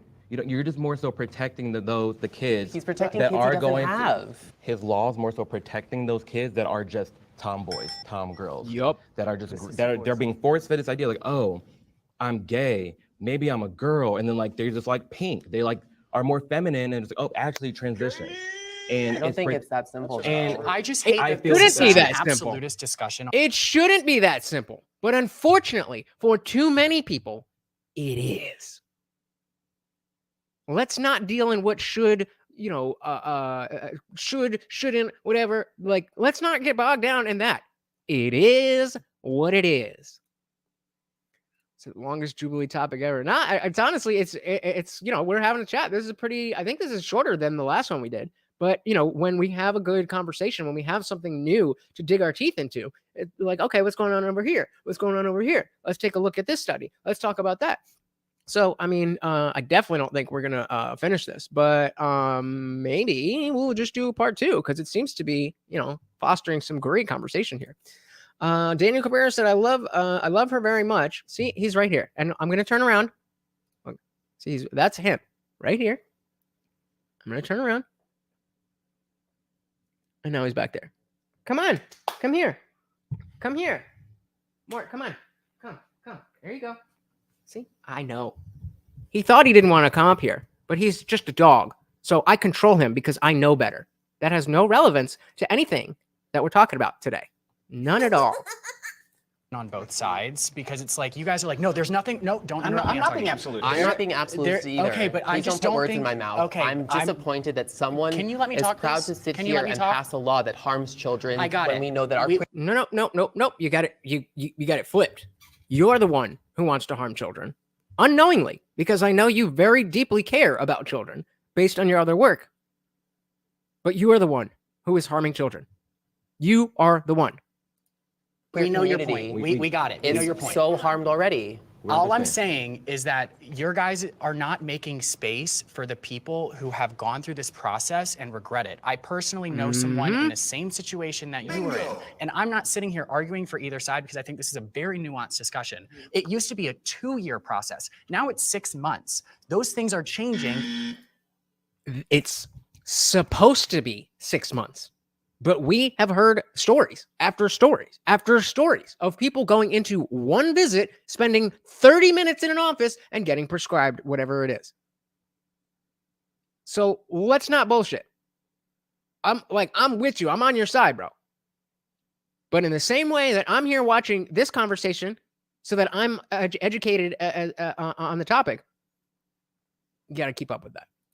Mood says, peace. I made sure to like and subscribe. Good chatting. I'll be back. I did this content. Thank you. Can everybody put mood in the chat? Shout out to Mood. Thank you so much for coming. And yes, please do join the Discord. If one of the mods could drop the link one more time. We are in there hanging out 24/7. And after every single live stream, we go in there for an after panel where you're not stuck behind your keyboard, but you're actually on screen with me and everybody else.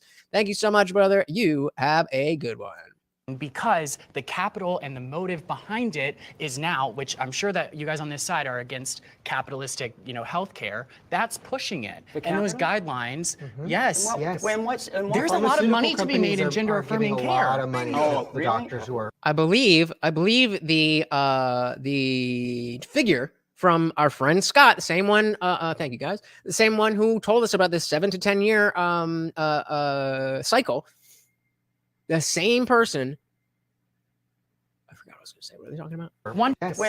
There's a lot of money to be. Oh, that it's like I think $190,000 per person if they're going to go through all of the steps, something like that. There's a crazy amount of money to be made, and they speak to you as if nobody else in the world understands you, but we do, and we're going to fix you because you're broken.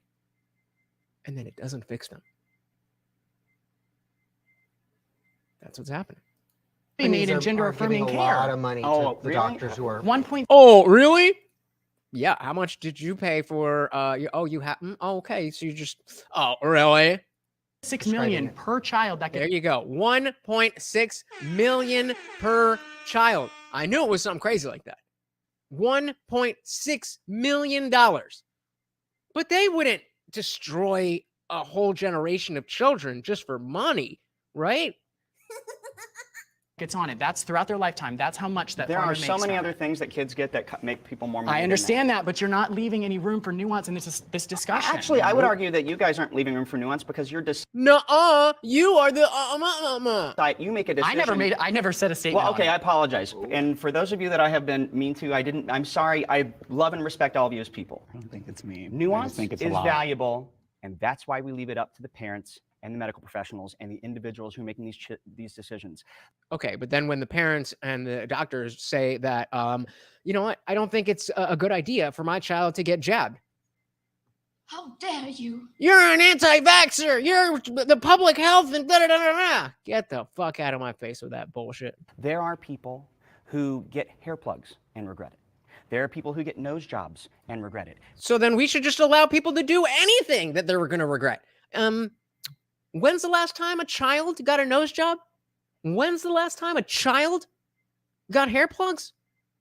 Again, maybe I'm just not up on my child hair plug and nose job media. But I don't think that's happening. There is no such But thing. we don't There's give no, hair I'm not- plugs there and is nose no- jobs to kids. there- But kids, no, kids can get the nose point is- jobs, can get Pause. breast jobs. Of course, kids are getting this all the time. Oh, he's done. She's waiting on us. Sorry, I think it's Okay, I mean, hey, if that's a totally fine argument. If kids can not consent, but if kids can get a nose job, that's just as bad. That doesn't make transing your kid any better. That just shows how bad the medical system actually is. Why should a child be allowed to get a boob job? Why should a child be allowed to chop up their nose?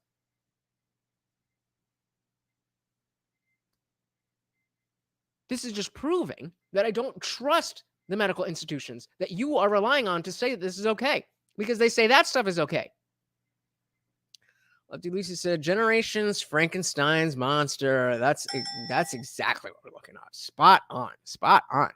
Unwanted Foe said they're viewing kids too much like adults. It's creepy. Bingo. Yeah, I mean, that's where this all drives. There is no other place. There is no other place to the end of this road than children can consent to having sex with adults.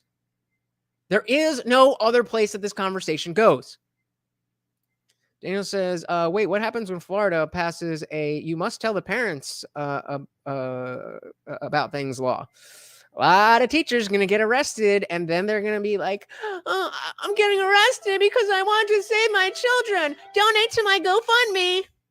That's what's going to happen. And so there are a lot of people who do anal and regret it. What's your point? I'm going to leave that right there. it sounds like we're not really going to find a middle ground between some of you. We will have to hug. But later. can I actually sort of like wrap it up into a middle ground moment? Yeah. Go for it. I think this is exactly going back to the point of why there is a separation, because it's a very lived, different experience than just being a cisgendered gay man. That was the whole point of the prompt. This is everyone's opinion, and no matter like how frustrating it can be, going and attacking people, like it was just a lot. If that was me, like I would be so mad and I would just go off. So, you know, I commend you for really like holding your composure. Hell yeah. This dude this dude was just straight up disrespectful. Like at least the jean jacket guy, Barrett, I think his name is.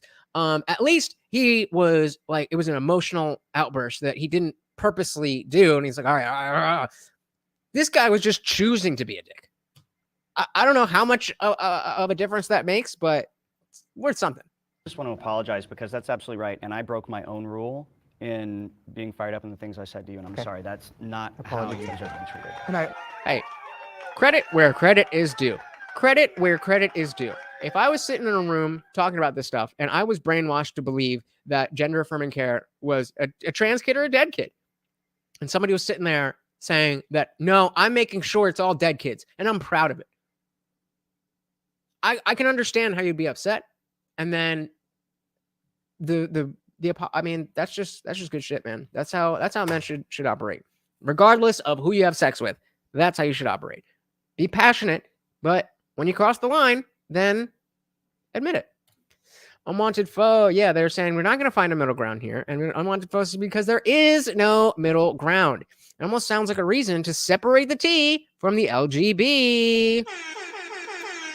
Makes sense. Yes, I do want to go home. Oh, wait, I am home. I know. That was a joke on your joke. I get it. Daniel said, all I can do is teach her the best morals I can and hope she talks to me if anything comes up. That's all you can do. That is all you can do. And as long as you do that, there's no real reason why a child shouldn't see you as their most trusted confidant, their most trusted protector. Ultimately, do side with my liberal brothers that I don't agree with the legislation, but it's not malicious. I see where you're coming from, and that exists, and people that live here, they do. They have. That's a middle ground. That's a middle ground. I don't agree with it, but I see why you think that way, and I respect that you think that way, and because you do think that way, that you did something that advances those values. But I do disagree with legislation, but I don't necessarily have to personally attack you. Drag show. I'm thinking this is probably going to be our last one. I mean, I'll go as long as the party makes sense. But we have now drag shows are too sexual for minors, and I want to do a poll about this, but I know what you guys are going to say. So, what should be no? All right, let's just go into it. Who do you think? So, okay, put in the chat who you think is going to step forward. Like, how many of the liberals and how many of the conservatives? I'm going to say, so based on the community results, drag shows are too sexual for minors. So, none of them are going to step forward. I'm going to say 2 conservatives. You think the all the libs are going to say that drag is too sexual?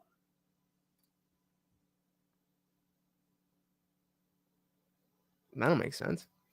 I want to post at 3 conservatives, 1 liberal. All right, let's see. Those are too sexual for minors. Whoa. I think it's important Whoa. to not put a... Whoa. Okay, that makes sense.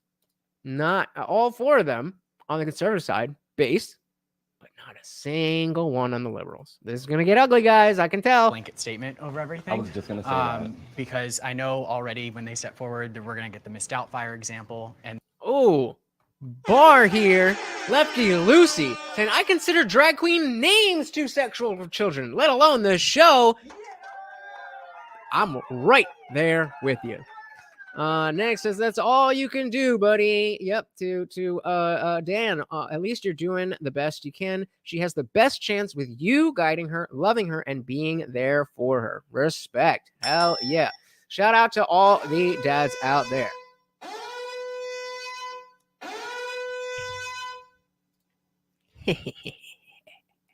And then it's going to be like, oh, well, why is that okay for kids and drag is not? Love a good drag show. I frequent them all the time. Most of them are not appropriate for children. Most of them. Not all, but most of them. There are instances that are... Really? Circulating on social media that represent a small minority of drag shows where kids are present. He's like playing with it. Like his hair stops here and he's like, I have long hair. So if I want to do that, like it's doing something. He's just like fidgeting because he can't deal with the fact that somebody disagrees with him and also is a gay TikTok star. But we're all gay. We're all supposed to think the same things. What's going on here? And then it's over-sexualized, people pleasuring themselves, wearing outfits that are representative of genitalia. For that reason, I would say that drag typically is not appropriate for children. Yeah. Do I think it needs to be legislated? No, because I don't trust the government to legislate it responsibly, but I do trust parents to use their better judgment and know that when something is typically sexual, it most likely will be, so just don't take your kids there. Yeah. That's what I would love to believe is reality. And I am still in the camp that I don't want the government legislating anything that we don't need them to. I would much prefer to become a social force in culture, to change that culture, that it would be viewed as horrific of you to bring your child to a drag queen story hour. And to a lesser degree, but the same shame for you bringing your kids to Hooters. It's weird. It's not for them. Daniel says it's not pettiness. They've just been misled and they bought a false bill of goods. I'd say all of the above. All of the above. Defoe said, have you ever been to a drag show? It sure as shit isn't for kids. No, I have not. Meldemar Media said, if you don't vote Joe, you ain't gay. What? Come on, man. And you said, bro, I almost want you to bring me on the show. I don't. You've been on one. We can definitely go and chat in Discord. But you've been on one tonight, brother. You know I love you, but we'll save that for the ads party. And I disagree with when there were folks trying to ban drag. You can't Not to mention we're all already 3.5 hours deep. do that. We have the First Amendment for free expression. I think drag should be able to be celebrated and just kind of dress however you want. I think it is good. I think It should, but then drag queens took it too far, encroached on places where they were not welcome, and now, like again, think about the early 2000s. Did you have any issues with what drag queens were doing? Were you thinking about drag queens in 2003? Me neither. There's a reason these things happen. There's a reason these things become a part of the national discussion. it's great, but then sometimes there are instances where it's not. And like, we have to talk about that rather than being ban drag or no, it's completely safe. I think we need to have that middle ground conversation on what that means. As a child who wore my sister's clothes, I wore my mom's makeup, I put on their heels, I did all the things, I just explored my, who I was. Feeling comfortable expressing yourself and being around drag could be like, for a kid like me, if I saw that it was okay to dress up and nobody was like shaming me, maybe that could be helpful. Okay, and I totally take that. Going back to this idea of, having a like what the other guy with the glasses was saying in the beginning of the show about having a place to go for queer people that's not about sex. I can understand that. I can also understand that seeing a drag queen might unlock something in your mind that says, "Oh, okay, I like being expressive in this way, and I didn't know that was acceptable." That's a good thing for you to know that you can express yourself. That does not mean that you need it to be drag. This idea that the only way you can learn that you don't need people shaming you, or you can do whatever, even if people are shaming you and you don't need to feel shameful. It does not need to go through drag. That's just not how it works. So that is an insufficient reason for drag to be open to children at all, ever. I don't want to ban it. It just shouldn't be something like bars and as Lefty Lucy said, straight comedians who only tell pornographic. Did I already say it? No. But jokes like that, that's suitable for minors? Of course not. How is this even a debate? Hey, shout out to Unwanted Foe. Shout out, brother. Morty already knows. There you go. Eat it up, eat it up, eat it up, eat it up, eat it up. Yummy, yummy, yummy. Thank you so much. Unwanted Foe. What does he say? For a tip when you attend a drag show. I'm going to be waving those dollars. Let me get my 50 out of the way. Be like, all right, this is for Unwanted Foe. Unwanted Foe is your biggest fan. Thank you very much, brother. Much appreciated. But that doesn't change the fact that the majority of drag shows that we see today are sexualized. Bingo. We have to even start with drag as where its origin comes from. No, we don't. No, we don't. It doesn't matter where it came from. It matters today. If I go to a drag show, is it going to be something that is suitable for children? That is all. That is all.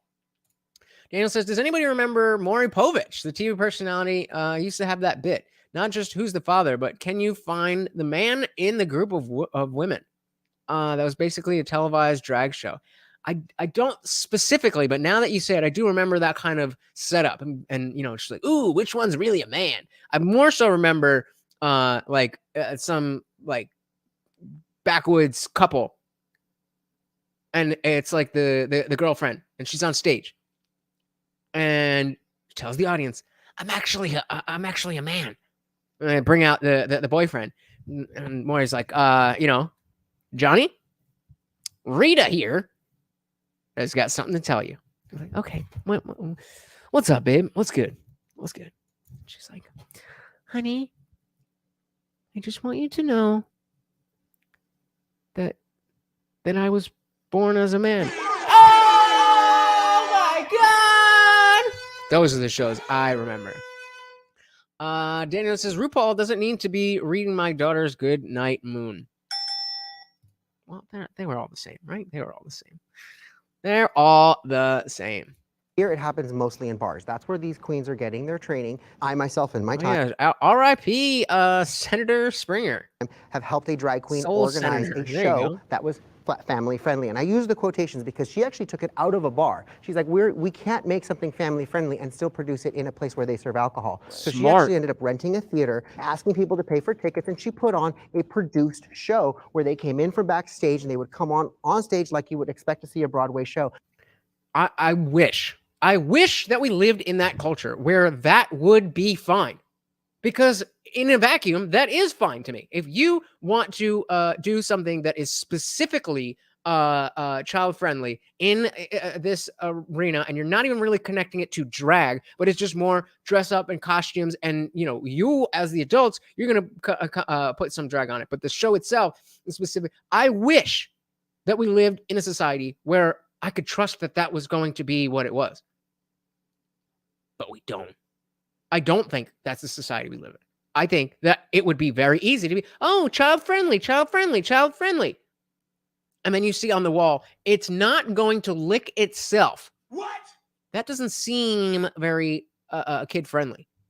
Hold on. Oh my God, this dog is going to hurt himself. I don't want him to hurt himself. That's just, it's crazy. Nick says, I trust parents, most of them anyway, to know the maturity level of their child and make a decision about what and when their kid is old enough to be exposed to do something. Yeah, I generally agree. And there are a lot of parents who are not able to do this. But replacing the parents who have, let's say we all agree that they have bad judgment. The parents have bad judgment. Replacing that with the judgment of the school and the government and all that doesn't help the child except for the very immediate. They still have those parents after they leave that grade, after they leave that school, after they graduate high school. They still have those parents. So I don't understand. Like, well, what if you have super religious parents? Okay. Do you think they're going to not be religious because you told your teacher first? Like, what are we talking about? Lefty Lucy said, Buffalo Bill in front of the mirror practicing his nursery rhymes. Oh, man, Lefty Lucy is on fire tonight. Daniel said, do you, though? I was watching RoboCop at 6. What? I'm watching Poe. How embarrassing. Not just finding out the woman you like is a man, but it's simultaneously broadcasted on a popular show by Maury. By the Morbid, I mean. That's dangerous. It could make someone step. Yeah, that happened. That happened. Specifically with one of the things that we are talking about, where it was somebody, or no. It was somebody brought his friend on the show to tell his friend that he had gay feelings for him. And again, this is the mid 90s, if not early 90s. So the friend who got brought on TV and he's like, I have gay. He was so embarrassed by that he killed the dude. He killed the dude.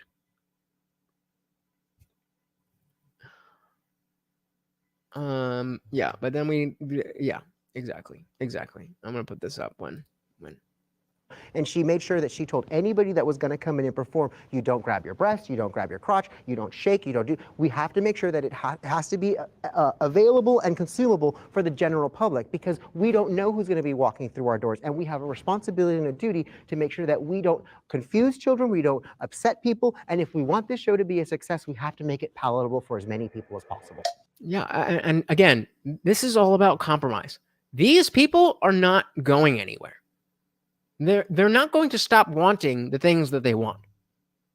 So we have to find middle ground.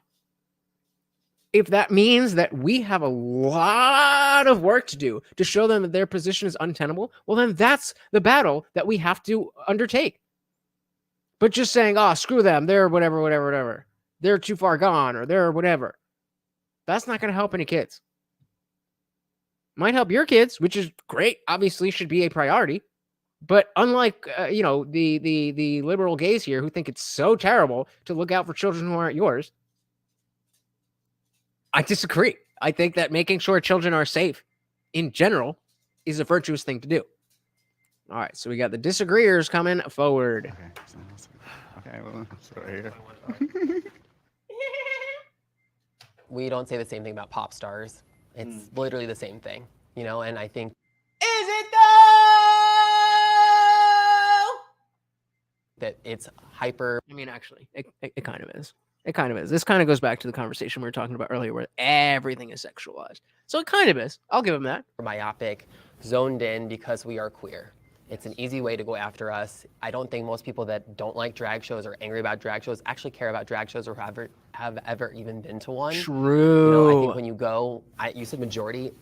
I've not been to all the drag shows. I can't speak for the majority, but I've been to my fair share in New York and LA, like places where the queens turn out. They put on a show. It is not about being sexual. It's about being smart, funny, witty. They make their costumes. They do their makeup. It is art, entertaining. And there's no nudity. There's no sexual references. There's no inappropriate language. There's no no drugs. There's no anything like that, right? That's what you're telling me? I don't think they get enough respect for what they do. Oh, we need to respect them more. That way for everyone when there are a lot of people that are doing beautiful work, but you know what else is beautiful work? Being a speed bartender. Have you ever seen how some of these? Yeah, why not? No, if you join the Discord, I'll show you what I'm talking about. If you're not familiar in the after party, but you know the way that they can do all these crazy things and make 17 drinks in 5 minutes. That's beautiful and hard work too. But we don't do it for children. Why? Not because there's anything inherently wrong with being a bartender, but because they are children. What do you think when it does I think people cross the who line are of like being inherently afraid of drag as an art form then go to the one thing that they can, which is like, oh, the sexualization of the minor. Like, but which I think such a dog whistle. They're not taking out all the naked. A dog whistle. Oh my God, it's such a dog whistle. Like people don't even say what they mean anymore. They just use words that don't actually mean the thing that they mean to virtue signal. Oh, that's what dog whistling is. I don't like honestly. I don't even. This is such a. It's a good cope. The dog whistle is the best thing for the victim mentality, because no matter what is said, you can just decide through semantic obfuscation that what I said is now bigoted, because it's you didn't say it outright, but it was a dog whistle, and you know it. Like. I mean, no, I don't. But if you're going to dogmatically assume that in my head better than I do, then this conversation doesn't really go anywhere. It doesn't go anywhere at all. Where were we?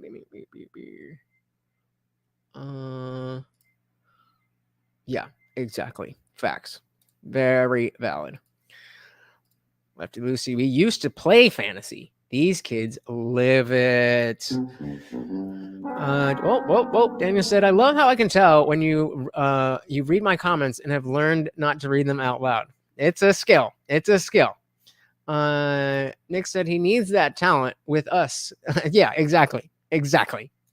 Daniel said, considering what I post, I've been thinking he should pre-read my comments before he reads them out live. I've been thinking that too. And I tried to, because I have the YouTube chat over here. So it comes up and I kind of like, I'm not able to read it, but I can look at it and my brain can kind of usually see if there's any unkosher words in there, but you don't worry about it. You be you, bro. You be you. Nick says, thanks, Melty. I just started. Okay, we got it. You guys are on it. Thank you. Statues that are like all over Italy and like in the Catholic Church, like, you know what I mean? Like naked babies, if you're gonna like. Who brought up the statue of David? Say, well, none of the like sexualization of children and none of the inappropriateness, then you have to go after it all. Okay, so fine. What if we go after it all? We make Hooters 18 and up. We tear down any public statue that has nudity. Then what? Well, no, but we would still need trans because blah, blah, blah, blah, blah, blah, blah, blah, blah. Then why are you bringing it up? If you're not willing to actually go down that road. Shut up! And I will get with you guys on that point where it is hyper-focused on the drag queens when it is a bigger conversation of what is acceptable and not acceptable for children, especially pop stars. When I've been to Beyonce's tour 4 times this year so far. Lucky you. And it's Slay. While I'm there, I love the experience. I love the show. But I'm also fighting in my head, being like a super big fan. But I'm like, okay, this is really inappropriate for children. But no one's talking about that because it's Beyonce. Because it's Beyonce. Beyonce's a pop star. I don't know if you could go. You cannot be. You don't even have to watch the videos. But if you're subscribed to any Daily Wire person, which obviously they're not, but they talk about this all the time. All the time. Every new thing. It gets boring because I don't care. But don't tell me they're not talking about it. Hi, I'm Ben Shapiro, and I do this, and then you won't believe what Beyonce was doing this weekend, okay? I mean, do we not remember? Do we not remember the Ben Shapiro WAP remix? But yeah, nobody's talking about any of that stuff. Footage out there of adult women with their minor daughters going to a Justin Bieber concert and being out of their minds about him being in any way sexual. They respond when he does a sexual thing. This is also bad. Also bad. Just because bad thing here doesn't mean bad thing no longer bad and become good thing. One bad thing plus one more bad thing equals 2 bad things. is a norm. It's just that in this case, it's about queer people, and norms don't get to apply to us. Right, and I think that just norms don't get to apply to us. If only we could just have equal rights under the law and live in a way that isn't encroaching on other people without them hating on us. It's just, we're just perpetually victims. We just want to take your children and pervert them, and we can't let us do that. Art in general has the potential to, blur the lines of what's socially acceptable and what isn't. That's what makes it art. Right. So it's important to remember that all forms of art, and I it blurs the lines, which is what makes it art. I need to hear that again. Just art in general has the potential to, blur the lines of what's socially acceptable and what isn't. That's Did you say that it has the capability? In general has the potential to... Yeah, okay. So it has the potential to nobody's denying that that is true about art. But in the same way that you can have tasteful P-Hub content in a magazine, Playboy, whatever, it's still sexualized. It always will be. That was always the intent. And you can't take a picture. If you're a woman, you can't take a picture in, I mean, anything. Yeah, you guys know what I mean. You guys know what I mean. And that is not a good enough reason. Well, it's art, and it's challenging and blurring the lines. It has the potential to blur the lines. Okay, that's cool. Enjoy it. But leave the children out of it. We are trying to get kids to understand the line between what is and isn't socially acceptable. It's the adults who have already been able to have the chance to get that understanding. Then you can blur the lines. This is like, again, for those of you who don't know, I'm a professional dog trainer. And a lot of my clients are kind of taken aback the first time we do leash work. Because when you're training, or when I'm training a dog to walk on a leash, we're not sniffing around, we're not doing whatever. And sometimes the clients will be like, well, I like to let them sniff here. And yeah, we're going to get there. Don't you worry. But I'll say all the time, you're walking him, he's not walking you. And he needs to know that first. Because if we're walking down the street and there's some toxic sludge right here and he wants to go sniff it, he has to know that you have the authority to say, no, you're not going to sniff that. But other stuff you can sniff. But you need to get permission because you are the leader. I don't even remember what my point was with that. Oh, that the dog has established what is acceptable to walk on a slack leash and what is unacceptable to cause tension on the leash. Once that is understood, then And only then can you switch to, one of the retractable leashes or, let them do whatever. Otherwise, you will never have a dog. I mean, people luck out and sometimes dogs are natural about it. But aside from that, you're not getting a dog who's going to walk nicely. You have to establish the boundaries, the rules, reality before you can subvert it.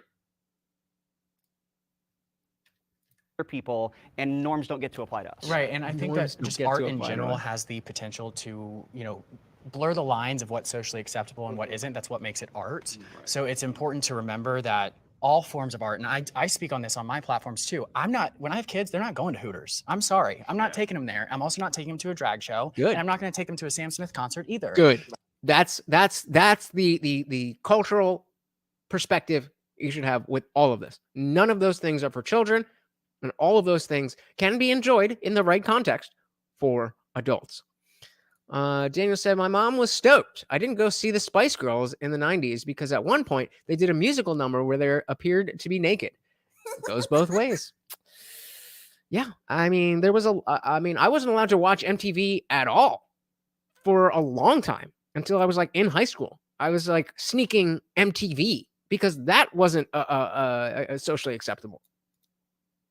So again, to go back to nobody's talking about pop stars. People been talking about how inappropriate pop stars can be since the advent of pop stars. Like, think about the Beatles and Elvis. You could, with the appropriate time, that's a perfect fit to take them to a Sam Smith concert, take them to an Elvis concert, a Beatles concert.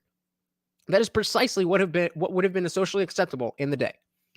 I wanted to post that I hate all my neighbors that use those long retractable leashes. They haven't trained their dogs at all. You can tell. Yep. Yeah, you can tell because the mechanism of a retractable leash is, hey, if you want more space, just pull for it. So yeah, it has a button for you to so it won't let any more leash out. But if the dog doesn't understand that means, hey, I don't want you to continue going in that direction, and this isn't a discussion. You need to stop moving in that direction. Especially like in my neighborhood, it's I'm kind of like in the middle of nowhere, but it's a little development. And so usually we're walking and like across the street and there's nobody there. But because it's so quiet, when people pull in, they'll they zoom right by. So he's got like 20 feet on me with at the end of his leash. So if I'm not paying attention, and I look, let's say I'm on TikTok, right? I'm on TikTok scrolling through while I'm walking him. Yeah, go ahead, do your stuff. If I'm not paying close enough attention, then I could be in the situation where I'm looking at my phone. I look up and I see a car is coming, and Morty is already has the momentum to be in the street. So I don't pull that press that button and him immediately stop. He dead. That's a dead dog. That's a dog pancake. No, I'm just kidding, Marty. He just lifted his head up like, what? Point being, you have to establish what is socially acceptable and what is not socially acceptable before you can appropriately blur those lines. Daniel Pereira said they would only film Elvis from the waist up because of his gyrations. They thought it would, I don't know, cause girls to be horny, which they already were. Well, yeah, but again, the idea is that just because it's already naturally kind of there doesn't mean we should help perpetuate it. And yeah, times are different now. So obviously, guy doing this is not the biggest deal. But what we see as normal is a social construct. And so it is that which we decide in the moment, in the time. But they, social norms, they're not allowed to apply to queer people, whatever that means. So, and that's not because that art is bad. Exactly. It's because I'm not comfortable with my kids being there. But if the government is in the business, I have a question for you. Yes. You said that you feel like you maybe could have experienced something that was good for you by seeing drag when you were little. Right. So and then you just said you wouldn't take your kids to because the majority of drag. Because you can get that in other places. You can create that much more easily with other parents and just doing parent story hour than to find a drag queen. Like, it's so random, yet it has become so normalized that we're not even questioning that fundamental, like, why a drag queen? Why not an ice skater? Why not an astronaut? Why not a beer brewery? Why not the CEO of Samsung? Drag queens? Just answer why. But you can't. Daniel said, but if we all watch the biopic, I hate that word. I hate that word. Do you guys say biopic? Put a 1 if you say biopic, and put a 2 if you say biopic. So sorry, Daniel said, if we all watch the biopic, as I say, Forrest Gump, we know a handicapped person taught him how to dance. That's history. That's history. Nick said they didn't even understand why, but they know they felt something when the elves in the pelvis moved. I like that one. Yep, we got Melty with 2. We got Lefty with 2. I mean, just makes sense, doesn't it? Sometimes things just make sense. Drag shows that I've seen, I wouldn't find appropriate. I'm not going to run the risk. I'm not saying that there isn't a drag show that would be good for a child. I never said that. I will. I'm saying that from my experience going to drag shows, I'm not going to run the risk of taking my kid and putting them in an environment that I don't deem Do you want appropriate. kids? I mean, Yes, we absolutely. have a responsibility to police our own community. If a drag queen comes out from backstage into a bar and someone has their child, that drag queen should be like, stop, whose child is this? Why is this child in this bar? Under 21? Excuse me, they're gonna lose their alcohol license, especially in California. Although I do think that there are wonderful drag shows that are amazing for adults, also may not be appropriate for children, but it's not inherently the art form that determines I agree. that. Yeah, I mean, the vast majority of drag shows happen in places that are 21 and up. So it's not. Yeah, but that's totally irrelevant to the fact that it's for people that are 21 and up. Like, what did you just say, sir? Most drag shows happen in a place that is 21 and up. Do you think that that is, a coincidence? Do you think that's a coincidence? No, there's a reason for that. It's because it is not appropriate for children. Shout out to Heels. Not as if there's a rash of kids being taken into bars and seeing, but I think it's really important to note that the argument about whether or not a certain art form is inappropriately sexual or not is a tale as old as time. I think drag is being targeted because as old as time. It pings that part of people who aren't sure what's okay. Adults take their young kids to Hooters all the time. Yep. I called it. I forgot. I think they said it before already, but I knew there was no way, not a single chance in hell, that we would get through this without somebody bringing up Hooters. It was never going to be a possibility. Melted Mind Media, Unwanted Foe said, it's not kids in bars, it's drag shows coming out of bars. Exactly. Except for also when kids are in bars, it's not going to lick it itself. That was in a bar.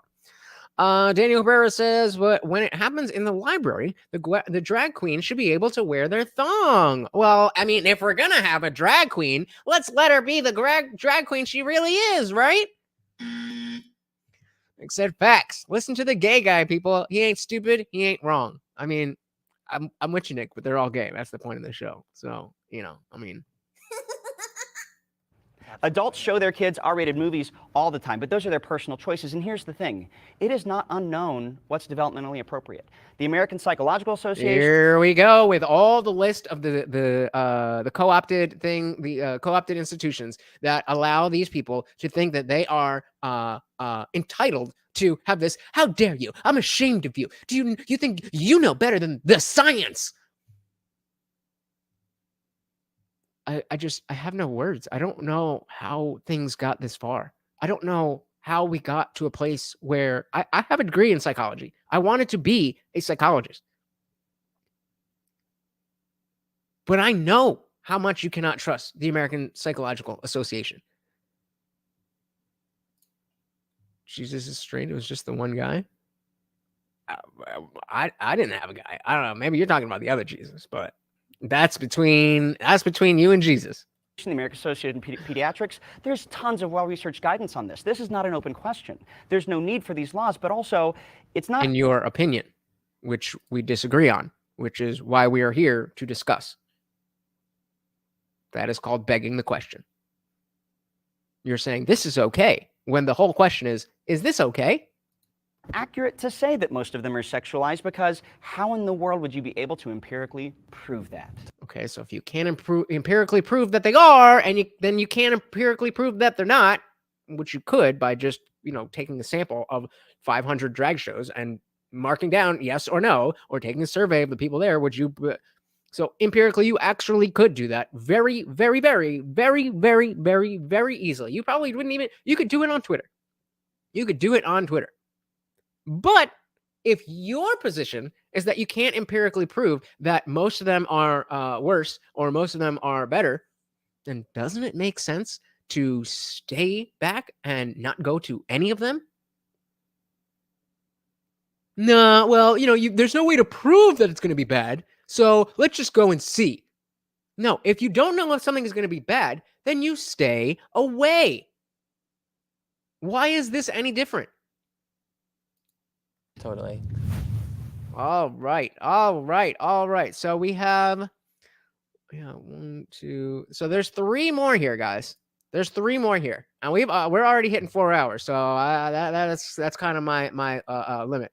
Except, remember back in the day when I used to do like 5 hours on the reg. But I'm going to put up a community tab post. What day is it?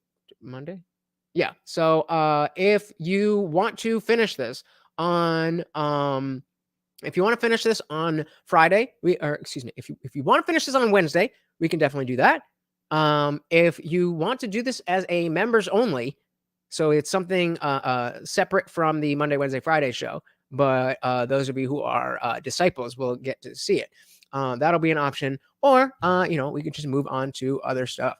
But I really want to thank you guys. Like, I did not expect to go 4 hours and not even finish a 1-hour video. I'm kind of pissed that so far they haven't claimed, claimed it, but 4 or 5 times I got a message. Oh, it looks like you're whatever. Okay. The thing is only 52 minutes and I'm hitting 4 hours and we didn't even finish the video. So copyright my ass.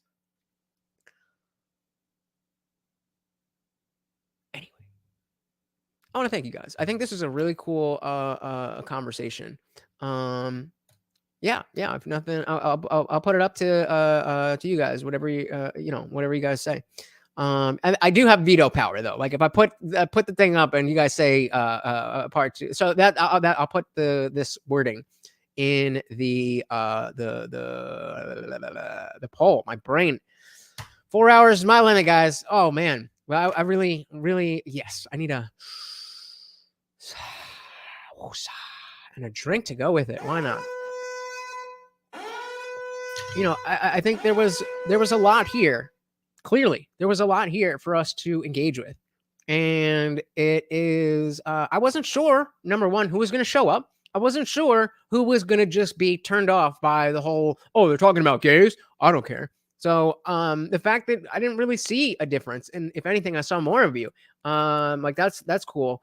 And I like being able to have conversations where, like, shout out to Mood, who didn't necessarily agree with all the things we were saying. Hopefully they whoever joined the Discord, but I love doing that. That's why this took so long, because it was engaging and we were engaged, and that's all we're trying to do here. So, hey, I was just speak of the devil. I was just saying how awesome it was that you were here and we were able to, disagree on some things, but still have a great conversation. And hopefully you will join the Discord so that we can continue and have more awesome conversations. But specifically you, Mood, most everyone else seemed to kind of be on the same track in terms of what we were thinking about this. But you definitely challenged me. You challenged me, and I appreciate that. It makes the show better. It makes me a better person, and it makes the community better. So thank you so much for being here. Big shout out to all of you guys. I know, again, that you could be doing anything else with your time, and the fact that you spend it here with me and think that I have important things to say, that warms my heart. Yeah. Oh, I know you're new.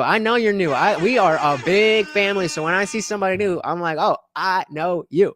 you are new, welcome, welcome, welcome. Multimind Media just dropped the link for the Discord server. Even if you can't join us tonight, just sign up and, whenever you see us there, just jump in the conversation. 24 hours a day, we're having conversations. There's different channels. And then, like I said, after every single live stream, we're going in there, but you're not stuck behind your keyboard. You are actually on screen with me and everybody else. You can come out if you want to, but unlike YouTube, it's up to you. So come and join us. It is a grand old time. I see Dan in there already. But first, let me give a big shout out to Melted Mind Media for the $6 super chat. I'm going to do this more often. Shout out to Lefty Lucy for the comment of the night. And of course, let's give a big thank you. A big thank you. Can I get a UF in the chat for Unwanted Foe, the sponsor of tonight's stream? The only reason I'm able to do this stuff, the only reason I'm able to go 4 hours is because I have this kind of support. And it means so much. It means so much. And I have a hard time finding the words sometimes, guys. It really matters so much to me. And you guys are dope. So hopefully, wanted sponsor.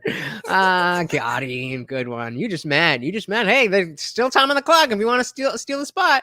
But no, I really do appreciate it. And even if you can't, donate, I completely understand that. I don't have a lot of money to donate to other channels as well. Those of you who do, just understand that it really warms my heart. It really shows me that I'm on the right track. And it shows me that, these things are important and that we do need to continue. And even the days where I don't really feel like, getting out of bed, that I number one, have to, so that we can continue this. And number two, I get to. That even if I have to pull myself out of bed, by the time I get here and go live, I'm hanging out with you guys and can't ask for anything more. So once again, thank you so much. Again, shout out to Unwanted Foe, the sponsor of the stream. And hope I will see you guys in the Discord server. Until next time, guys, I have been your host, Lutch, a.k.a. the Indian Jesus, here to resurrect the second coming of common sense. Until next time, guys, I am out of here. Peace.